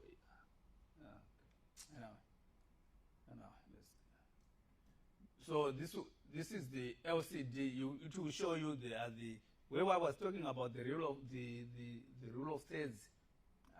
Time we don't have time now for those. This HDMI. This one you saw the HDMI port out.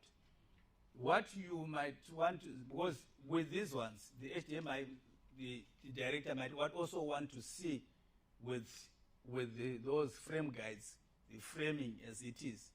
So with this one, you need to show as well whether you need to put those, the frame guides, the what, so that the focus assist and so that this one can also see. If some don't want them, you take them off. And the viewfinder, there's a viewfinder that's supposed to be here. You have to buy. They don't bring it with this one. You have to buy it and put it there. You saw those ones. Some you have seen with other cameras that you can put that eye. That's the same that we are talking about here, the EVF. All right, then we go to audio. Audio is the same, like we said. This one, you determine the inputs from this. There are a lot of, you see there is the 3.5 that I was talking about, that jack, and there's right, there's left, there is the mono, there is the mic, that mic on top, and this one is none. Then the camera is the internal ones, the internal microphones that the camera has. And the XLR, those main XLR that they were talking about. So you just select where you want your audio to be coming from. So you just select there, you assign it there. Then when we go to this, I think there are a number of things that I left out here. Right, the film and there is on the other page on recording, we have the video and the film. The film also takes the same like the raw footage, which will be like a bit washed. You see, but normally we use the video here because we don't have time to go and do most of those ones. And we have the sensor area, whatever you use, the 5.7, and we get now to the frame rate that we were talking about, the 25 frames per second. You can change this depending. This is 29.7, but they normally say it's 30, but it will be actually 29.97. But we just normally call it 30 frames per second. And we have got this one they say 30, but most of the time it's 29.97. The 50, we have got the 60. This one is also the 60, but with this camera they put the 59, but normally if you go to other cameras, there's no 60. It's 59 point, this one, yeah. So depending on, but normally this, and you see now there's this off-speed frame rate. This is where we bring in the, you see the HFR. You see now it was not highlighted, isn't it? You see the off-speed recording. That's when you want to record slow motion or you want to record it in a faster. So this is if you whatever you put here and what you put here would determine which one is going to. Is it going to play faster, play back faster, or is going to play back slow?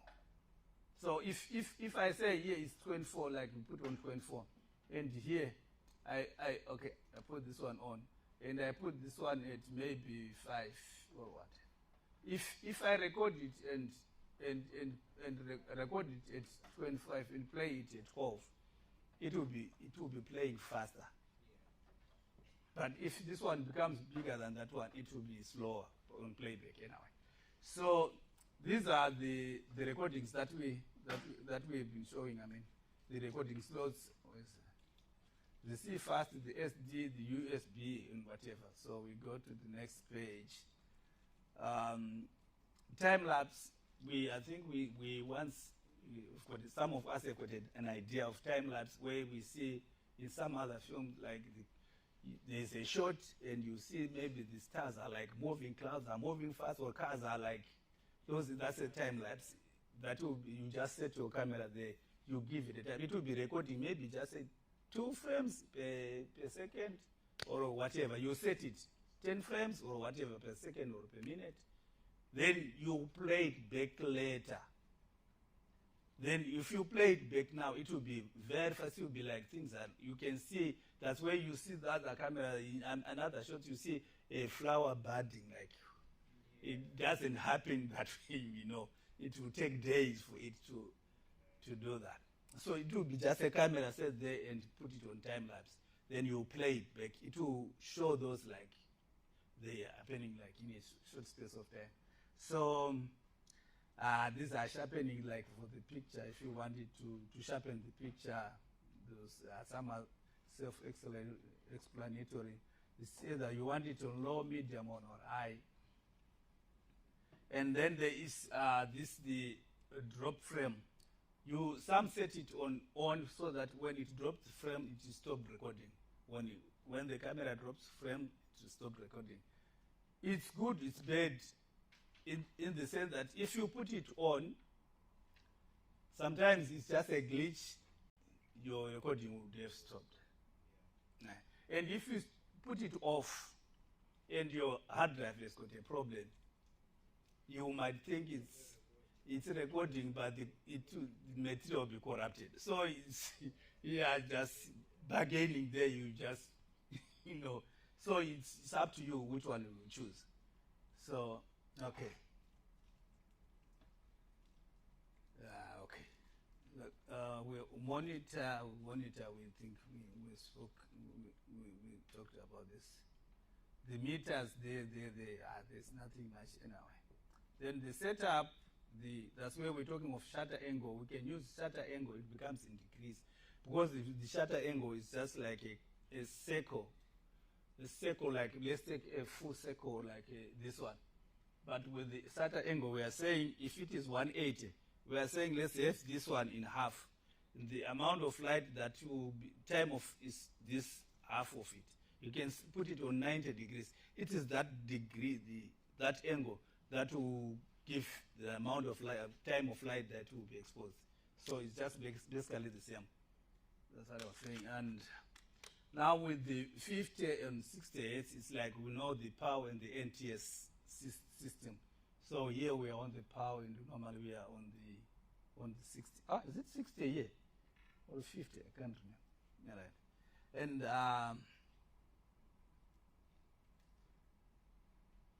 then this one, you know, we don't need them now. Okay. The function buttons that we were talking about, this on top, the F1, you can assign to force color. Then we have got the F2, it's assigned to display light. There are lights that you, that's a lot.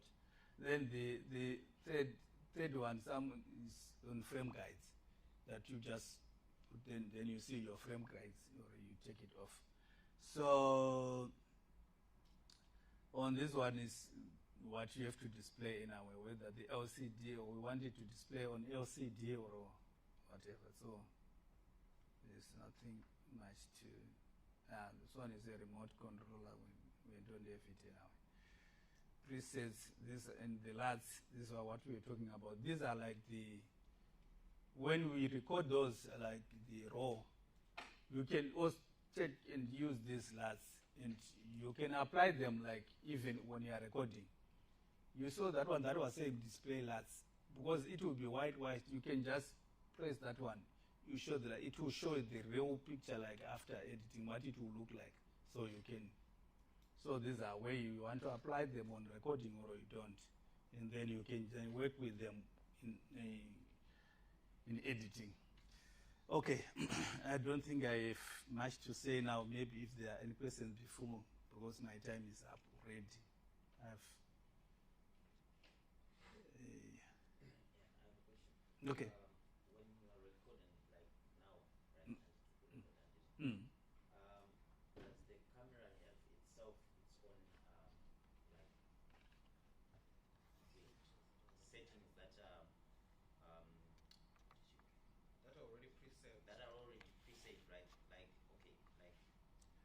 Okay, maybe I don't know. Maybe this is where you are going or not. But this camera also, you can put it on auto.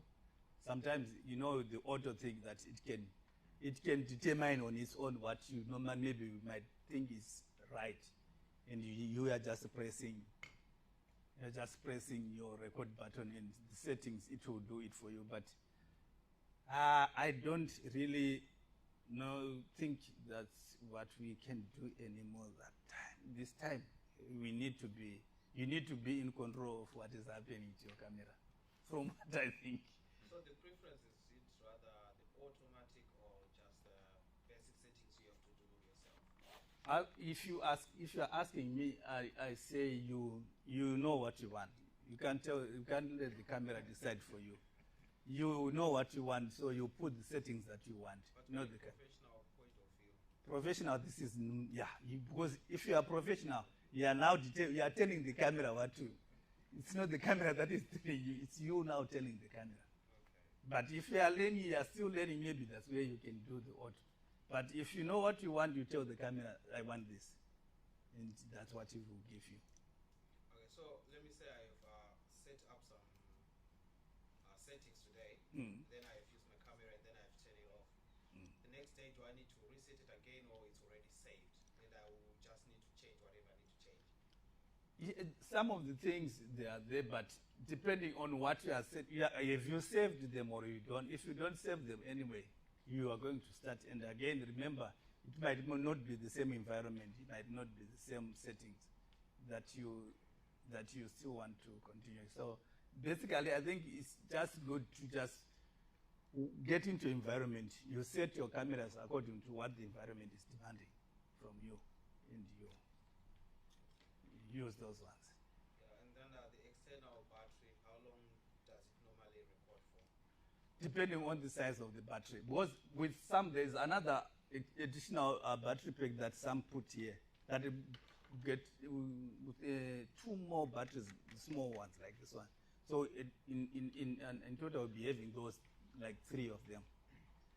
So yeah, depending. But with this one, it can go for the whole day, or depending on the size of the battery and how much power it can retain for how long. I'm not going to, okay, maybe the lens, but I'm not going to say much because, good. All right. You were going to talk about the lenses when he's doing the photos. I think, yeah. Sorry, guys, for taking much of your time. These things, there are a lot of things, like I told you can't, we just scratched the surface even. We didn't even do anything. There's a lot. You get to know. You get to learn as we go. All right, thank you. Over to you, boss.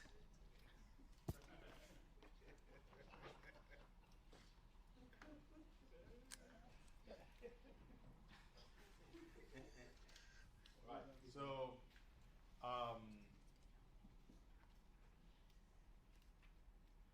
what is ISO?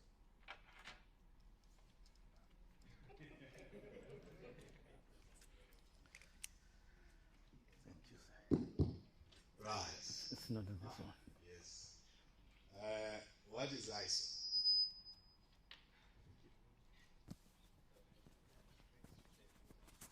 Should I pass the camera? The mic? Okay. Let me pass the mic. Okay. Okay.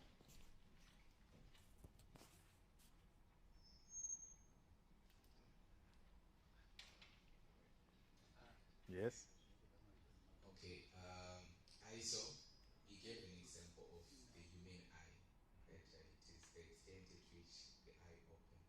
Okay. And you mentioned about certain degrees numbers where we commented if it is outside it's from 250 to 400. If it is inside it's around 2,500 to 4,000. Okay, that's fine. So, if we are recording indoors and I put my ISO at 2000, is that a good footage? Why? Is it too dark? 2000?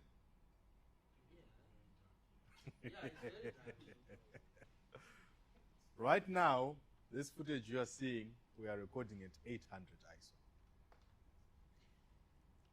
So 2000, it will be whitewashed.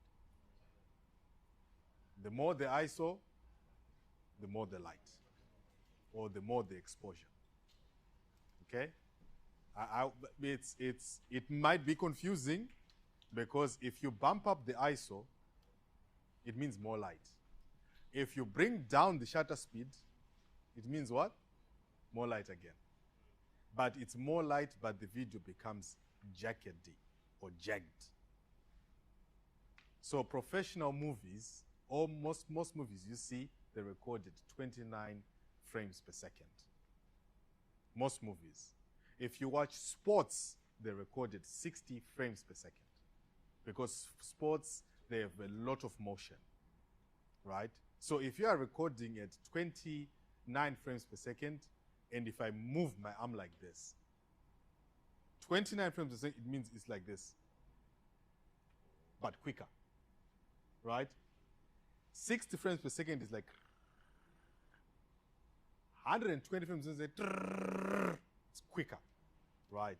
So that's how you can understand. So, like he said, visuals or a video is a series of still pictures being captured continuously, right?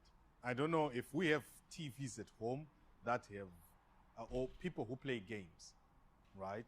You need to understand when a person is saying, I am recording or playing my game at 120 frames per second, right? You know what that means. And you need to know what that means. Okay, we need to do an exam. These people. So, my sister, you have watched the Americans Got Talent, haven't you? Yes. So, a person wants to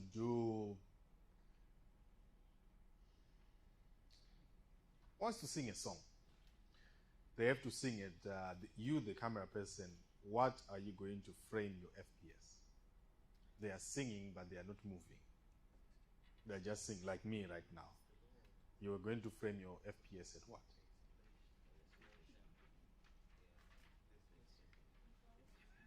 25 is good, or 29, right? Okay.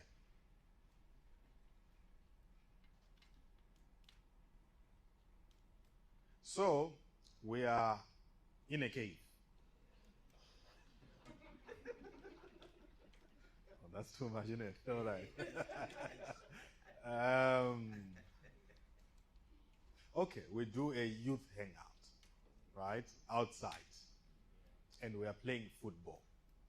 What do you think will be the ideal FPS and the ideal white balance?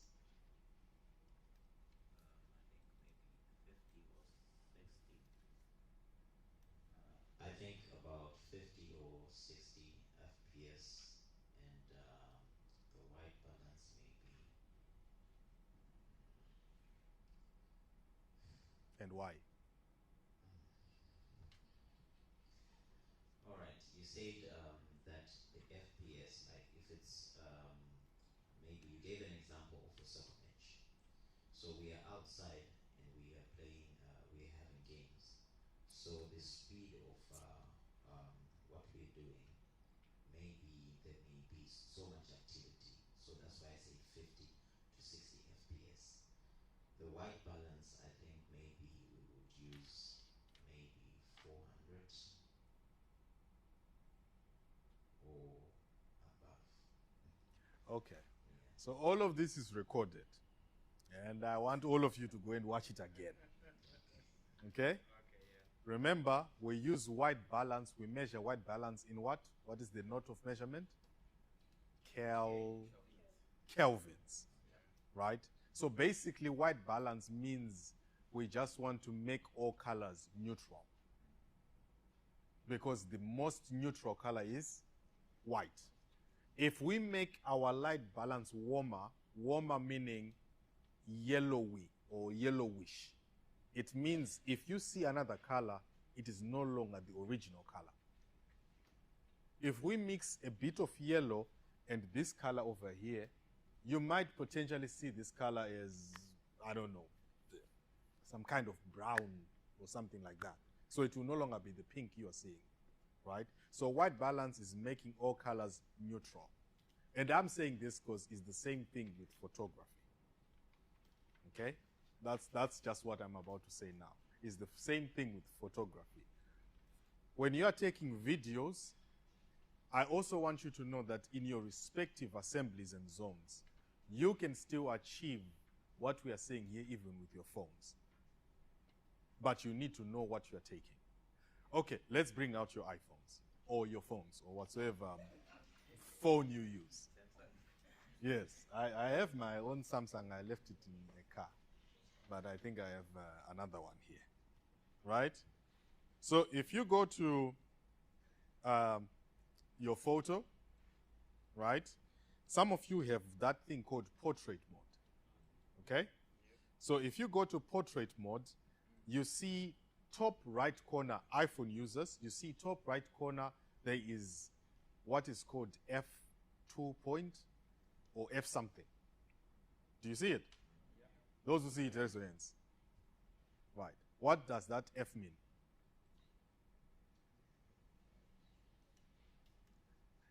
Hi.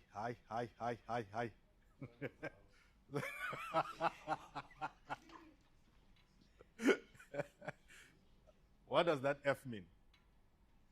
Can you bring me that slide, please?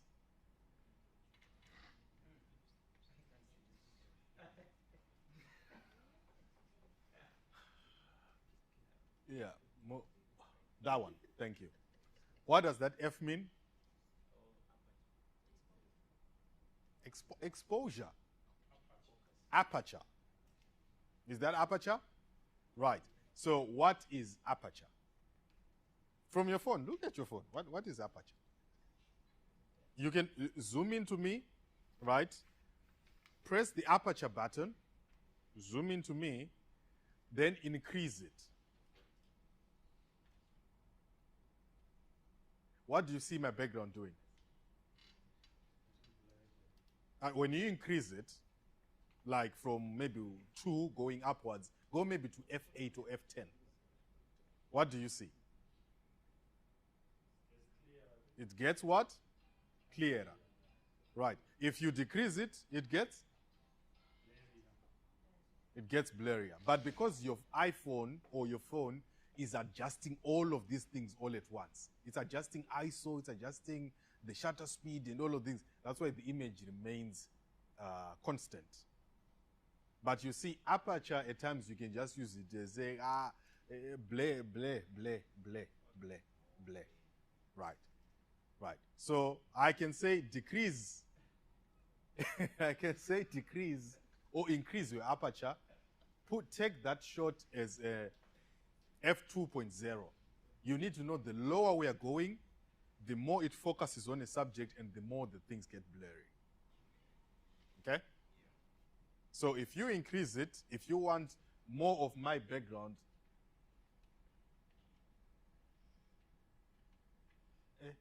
bring me back there. I want to see myself. Right. So as you can see there, you see on the TV, I'm slightly blurred because the aperture is low. I think right now, is it on 3.7 or 2.8? Yeah, it's on that one. Right.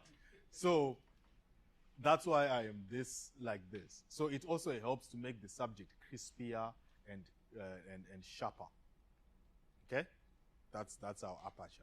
Shutter speed is the movement at which your eye blinks. Okay?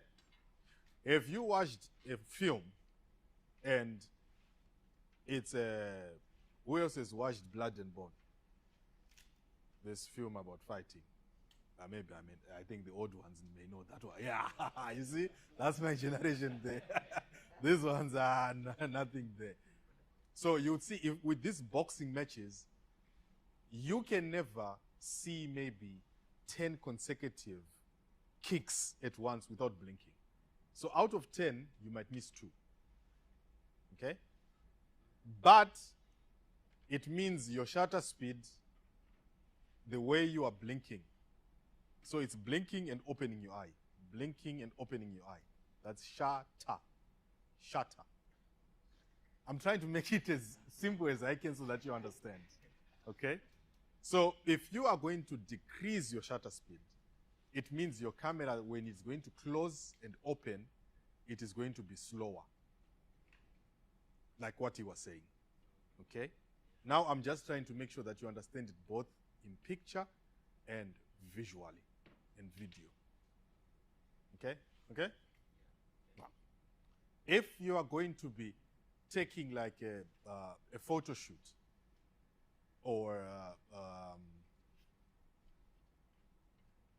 some pictures of people standing, potentially you might put your shutter speed at maybe 120 or even 100 because someone is just standing, there's no movement whatsoever. But if we're going to be taking people fighting, if we're going to be taking people in a football pitch, you will see that we use shutter speeds up to 500 because it has to blink faster. Okay? I would want you all guys, you have TikTok, go on TikTok, watch those people who take photos in those football games. They will explain some of these things and it's easier to understand as you are seeing them, what? Shattering the cameras. All good? Yeah. Okay. Smashing. Now,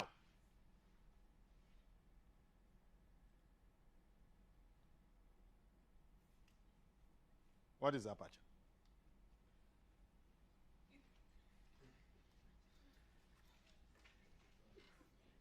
Where's my mic? Oh, thank you.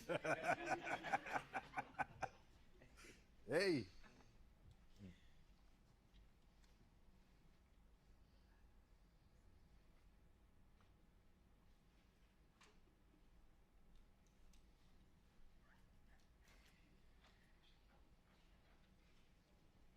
Can you put my presentation, please? Aperture is the depth of Mine. light. Okay. I think that's the simplest way you can understand it. There.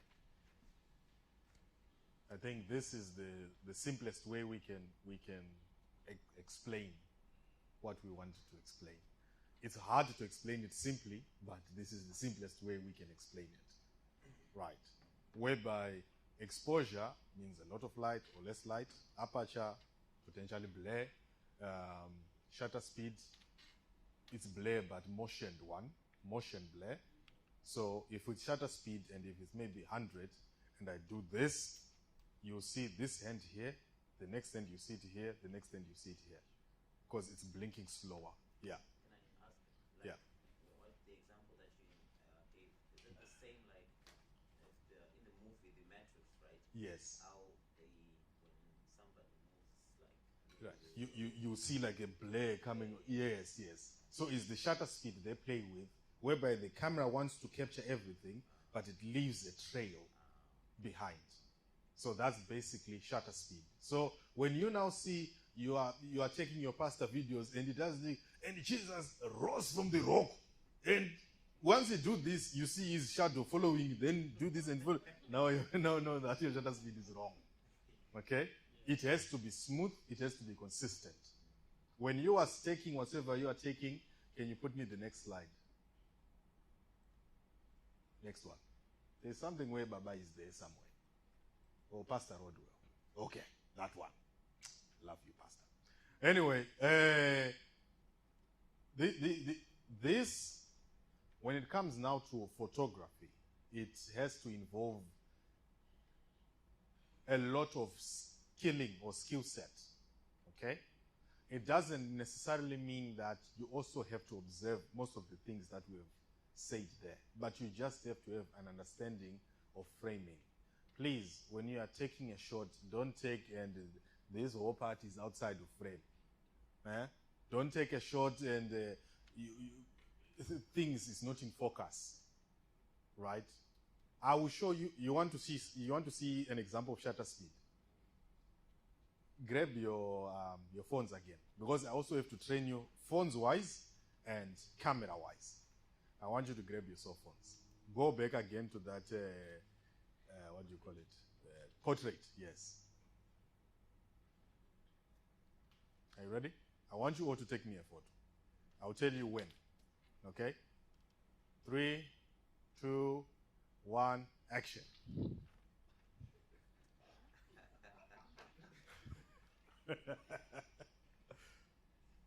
Show me one who took one clear, a clear one. No, I was already in this posture.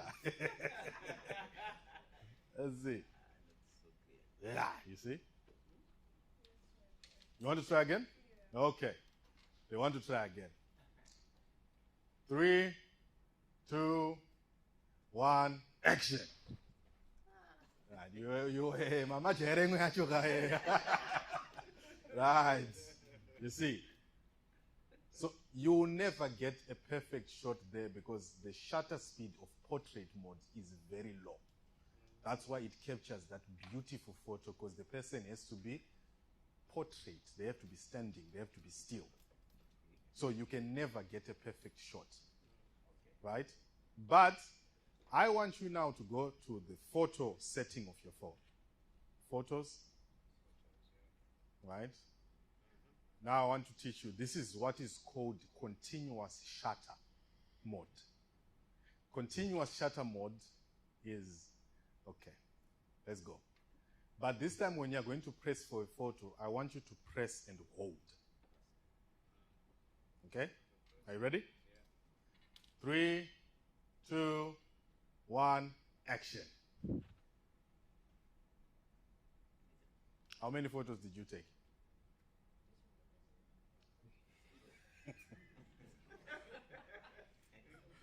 It's called, maybe it's a setting thing, but you should take what is called best photos. What? What do you mean live? Aiwa. Like a motion video. Yeah. You gotta turn off the light. It's what turning off the light. Oh, sorry. It's me. No. Right. Which camera can zoom in? Okay. Can all of you see my phone? Right? So, you can see this mic, yeah? Right? So this is how you take a best video. 3, 2, 1. You press, then you slide here. You see? Or to the left. You press and slide to the left. So when you open your thing, you'll see that I took nearly best, I know you can't see this, but it says best 16 photos. You see that? You see that? You see that motion? So when you're seeing a person doing that movement, you take a best photo. Out of the 16 photos that I took, there should be one that is perfect and that is in focus. Because it freezes the moment in all the 16 things. It finds one when there is the perfect shot. Hallelujah. So I want you to learn these cameras, but also learn the phones you are using. Because some of us in our assemblies, we are still yet to upgrade to cameras, but we can still do an equally perfect job with our cell phones, right? So we can still take good quality videos with our phones. I know people, you love doing cinematic mode, which he was asking about, but at times it's difficult to control because cinematic mode chooses when it wants to focus and it chooses its own subjects automatically, right? So it's good to use it, and I also saw on cinematic mode, it can record what it wants and you can edit where to focus on in post-editing or post-processing, which is equally good as well, right? But with cinematic mode, I explained the issue of 4K HD before, right? It's always good to save space, always try to record your videos in HD, 30 frames per second. If you want them to be smoother, record at HD, 60 frames per second. Right? Right? Yep. Amen. Right. So now I wanted to explain more, but I think we might need to cover this on the next one. But just to let you know, maybe it's this for further research. Let's go and research more on what is a lens. We need to know the difference between 15, 35 millimeter, 24, 70 millimeter, 70, 200 millimeter. This camera, this is a 1535 millimeter lens. That is a 2470 millimeter lens. That's a 70-200 millimeter lens. So you need to know what that means. Those are not the only lenses available. You'll get some 200 to 600. You'll get some 15 to 205 and all that. So it's another very long topic. Unfortunately, our lovely videographer took every single bit of time we had. So I was trying to make this short and concise, but anyway, still we learned something new. So now I want to get the sound, our sound engineer, to just come and browse through. Then we just finish off with our technical. I know you lots are hungry. What do you want to eat today?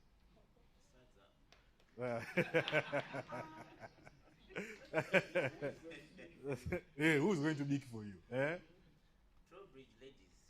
Ah. Okie dokie. So, it's all right. We'll figure out what we can eat. I think we're just going to order food and we're going to have our little bonding time. And we'll eat all of us in here.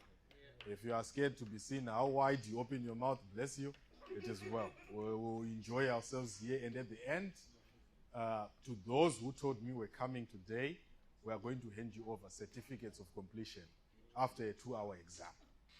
Right. Yeah. Yes. So we are going to have, yes, we are going to write an exam, 2 hours, no copying, each of us in different rooms. That will be the invigilator. Anyway, no, that's all right, guys. Let's clap hands for our dear soundman, Malvin, as he comes to the podium.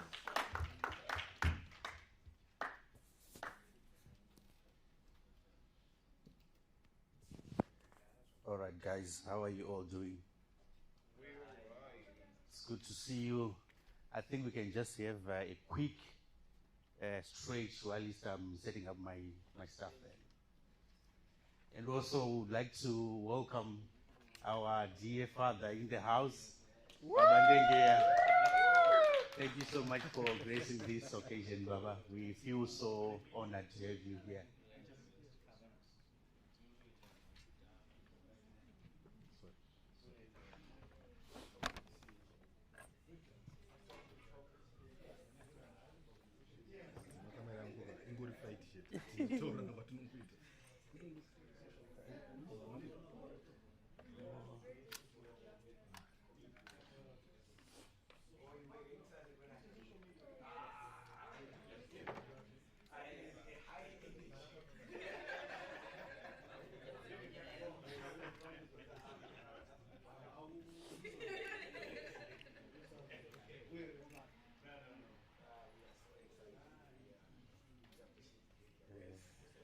Hayi sizabona zvakawanda zvatombotaura mudai. Ngeinodzikisa.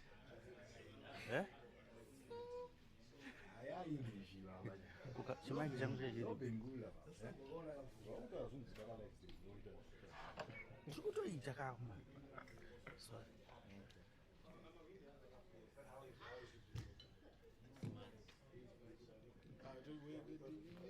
Close them for you guys.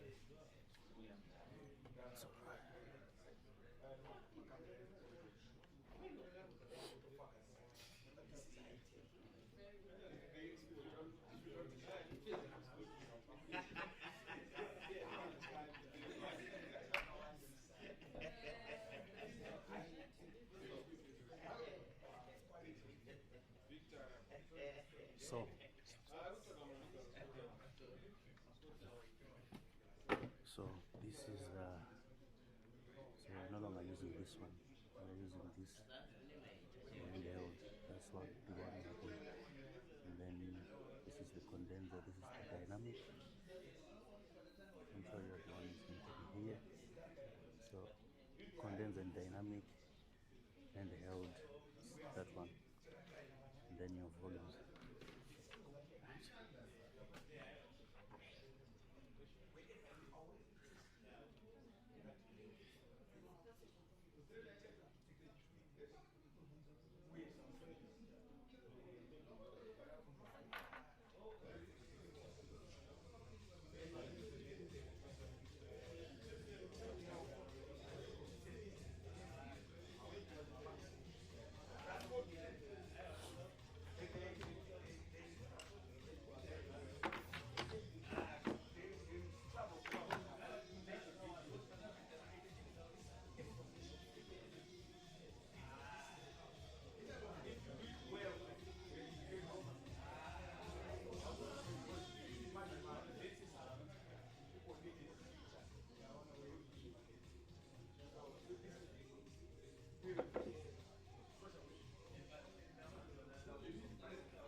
Okay. And everything's sorted already.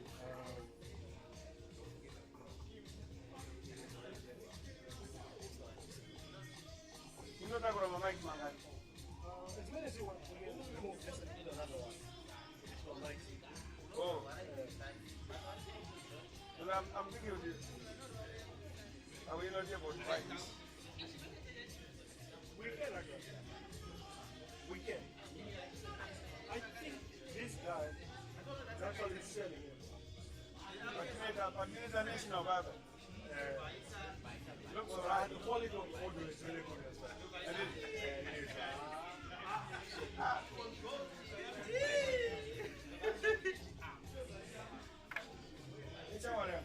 I like this thing. I like this thing. Oh, it is. I get a little bit.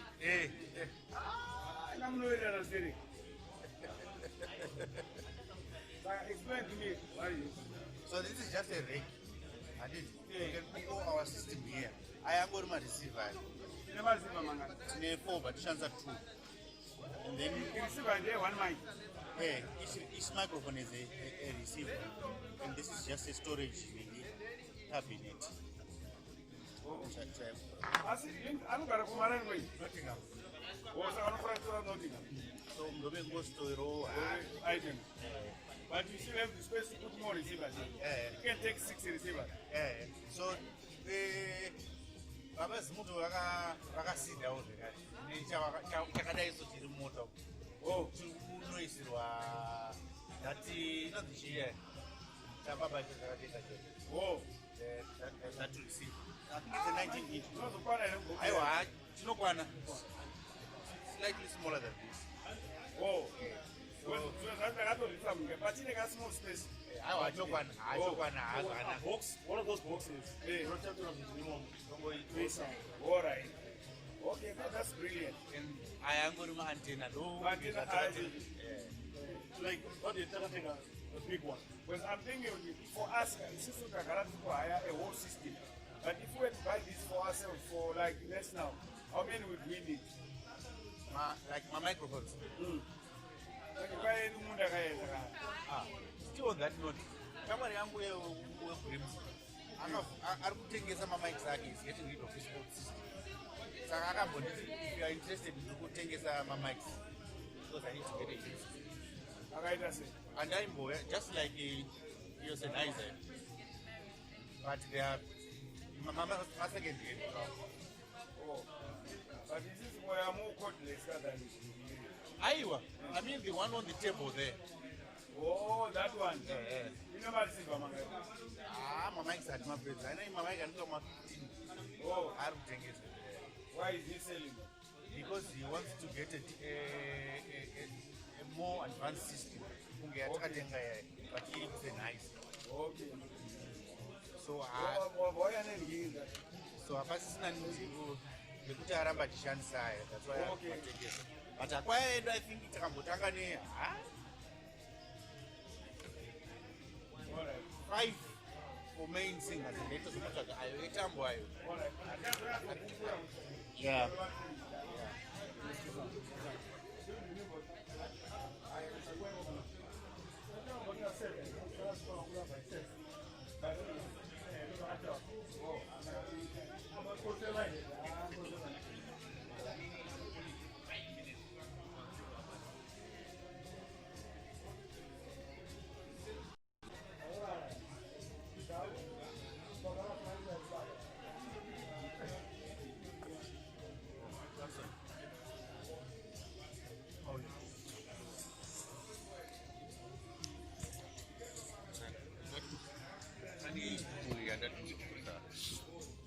I don't know these worship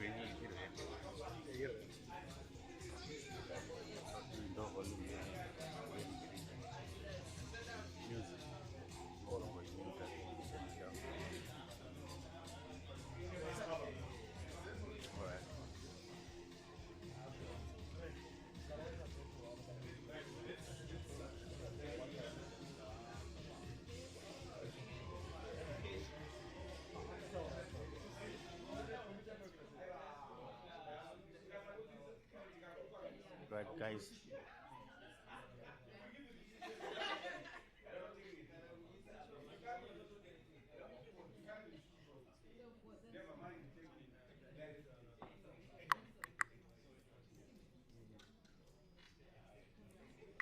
Yeah.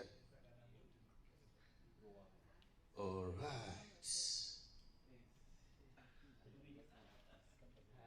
Are we all back? Yes. All right. Thank you all so much for coming in such a short notice. I understand that we were here recently for the special Sunday, but here you are again. We would like to thank you all for coming, and may God richly bless you for this huge sacrifice that you have made. And we would like to also thank our organizers for this event. Thank you so much for coming up with such a program. We want more of these. We want to keep on learning because it's very crucial to have these programs. All right, so I'm just going to briefly talk to you about church sound, how sound is of importance in the house of God. So as we are all church volunteers, right? No one is getting paid for service here. So we have some fundamentals that we need to understand. It's not all about just serving. We need also skill. Our Father has been teaching us about getting the skill. You need to know how to operate the camera. It's not all about moving the camera up and down. You need to know those buttons. You need to know your ISO, your aperture, your everything. You need to know all those things, right? So in sound, before we start, if you read your Bible, I understand from the start of this whole session, there's no single verse that we have read. So let's try and test these technical guys if they can put verses there. All right? So if you read your Bible, there are so many instances where the term sound was mentioned, right? The whole Bible. We cannot count the number of times, but we understand that so many times the word sound has been mentioned. We are just going to read Joshua 6 verse 5 quickly, and Acts chapter 2 verse 2. You can probably write in your notebooks, and 1 Kings chapter 18 verse 41. Do we have Joshua 6 verse 5?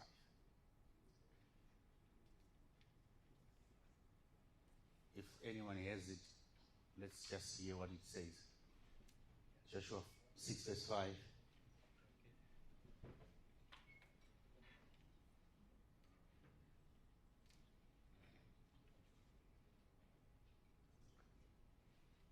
Should we read it out? Yeah. Just KJV. And it shall come to pass that when they make a long blast with the ram's horn, and when ye hear the sound of the trumpet, all the people shall shout with a great shout, and the wall of the city shall fall down flat, and the people shall ascend up, every man straight before him. Thank you. And when ye hear the sound of the trumpet, the sound, all the people shall shout with a great shout, and the wall of the city shall fall down as a result of the sound of the trumpet. I think you can just read one more and then we get started. Acts 2:2. Acts chapter 2 verse 2.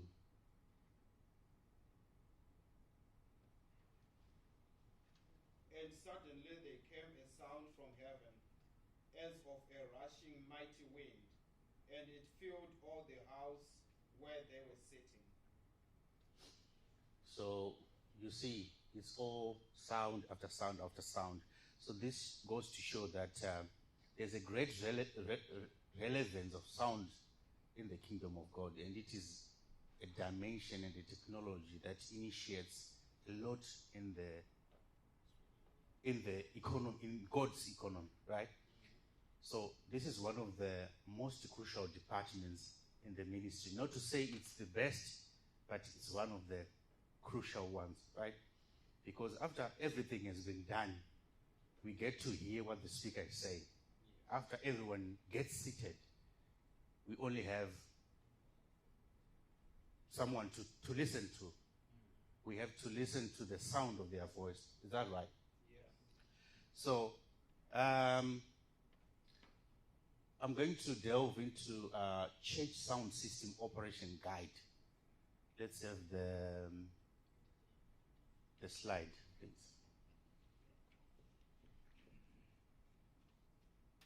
So, in this, we are going to we'll cover understanding sound system components using the mixer effectively, health and safety considerations, troubleshooting common problems, and best practices for maintenance and operations, right? We all know what this is that I'm holding. Yeah. It is an ice cream, right? Yeah. It's a handheld microphone, Yeah. simply because I'm holding it in my hands, all right? That's why it's called a what? A handheld. Right. We are not stopping, guys. So why sound operation matters? Right. For enhanced worship experience, proper sound management ensures that message and music are clearly heard, creating an immersive worship environment that helps the congregation connect spiritually. So if the sound is bad, it means something bad happens spiritually to the congregants. Because here it's saying it helps to create an immersive worship environment. So if the environment is not conducive sound-wise, it means we are most likely not going to get enough from whoever will be preaching, right?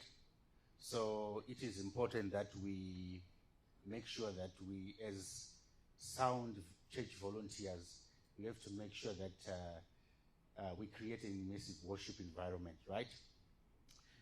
And then technical issue prevention. Understanding sound systems helps prevent disruptive problems like feedback,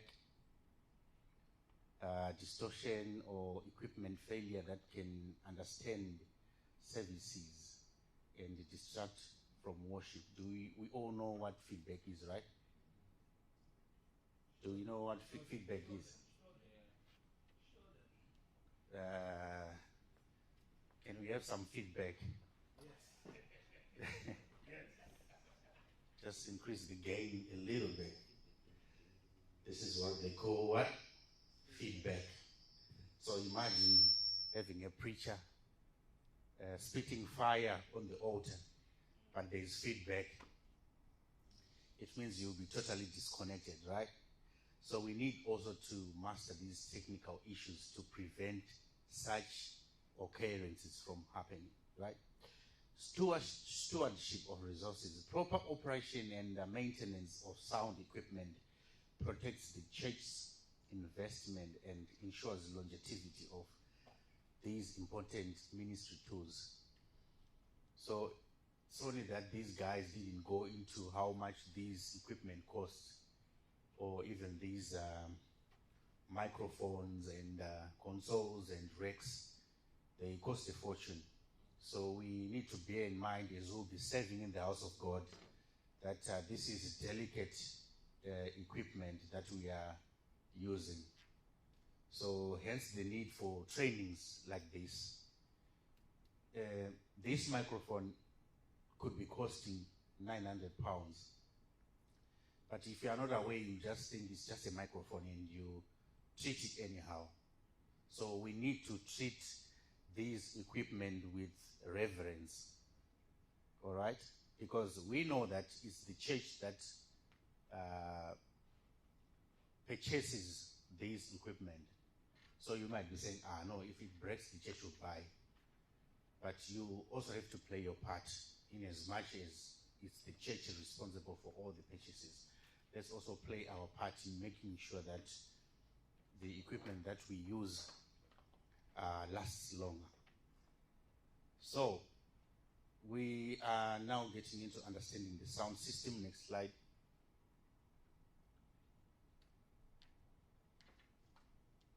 Oh, sorry. We've got common sound terminology. The first one, I think you all know this one, decibels. It's a unit measuring sound intensity that helps determine safe volumes, volume levels for worship services and events. Gain and EQ. Gain controls the input level of microphones and instruments. Too high causes distortion. EQ or equalizer adjusts bass and mids and trebles frequencies to make sound clearer. So in your journey as a church sound volunteer, you are going to be meeting some of these things, these terminologies, and more to come. Feedback and clipping. Feedback is the high-pitched signal when a mic picks up its own amplified sound. Clipping is a distortion that occurs when sound levels exceed equipment capacity.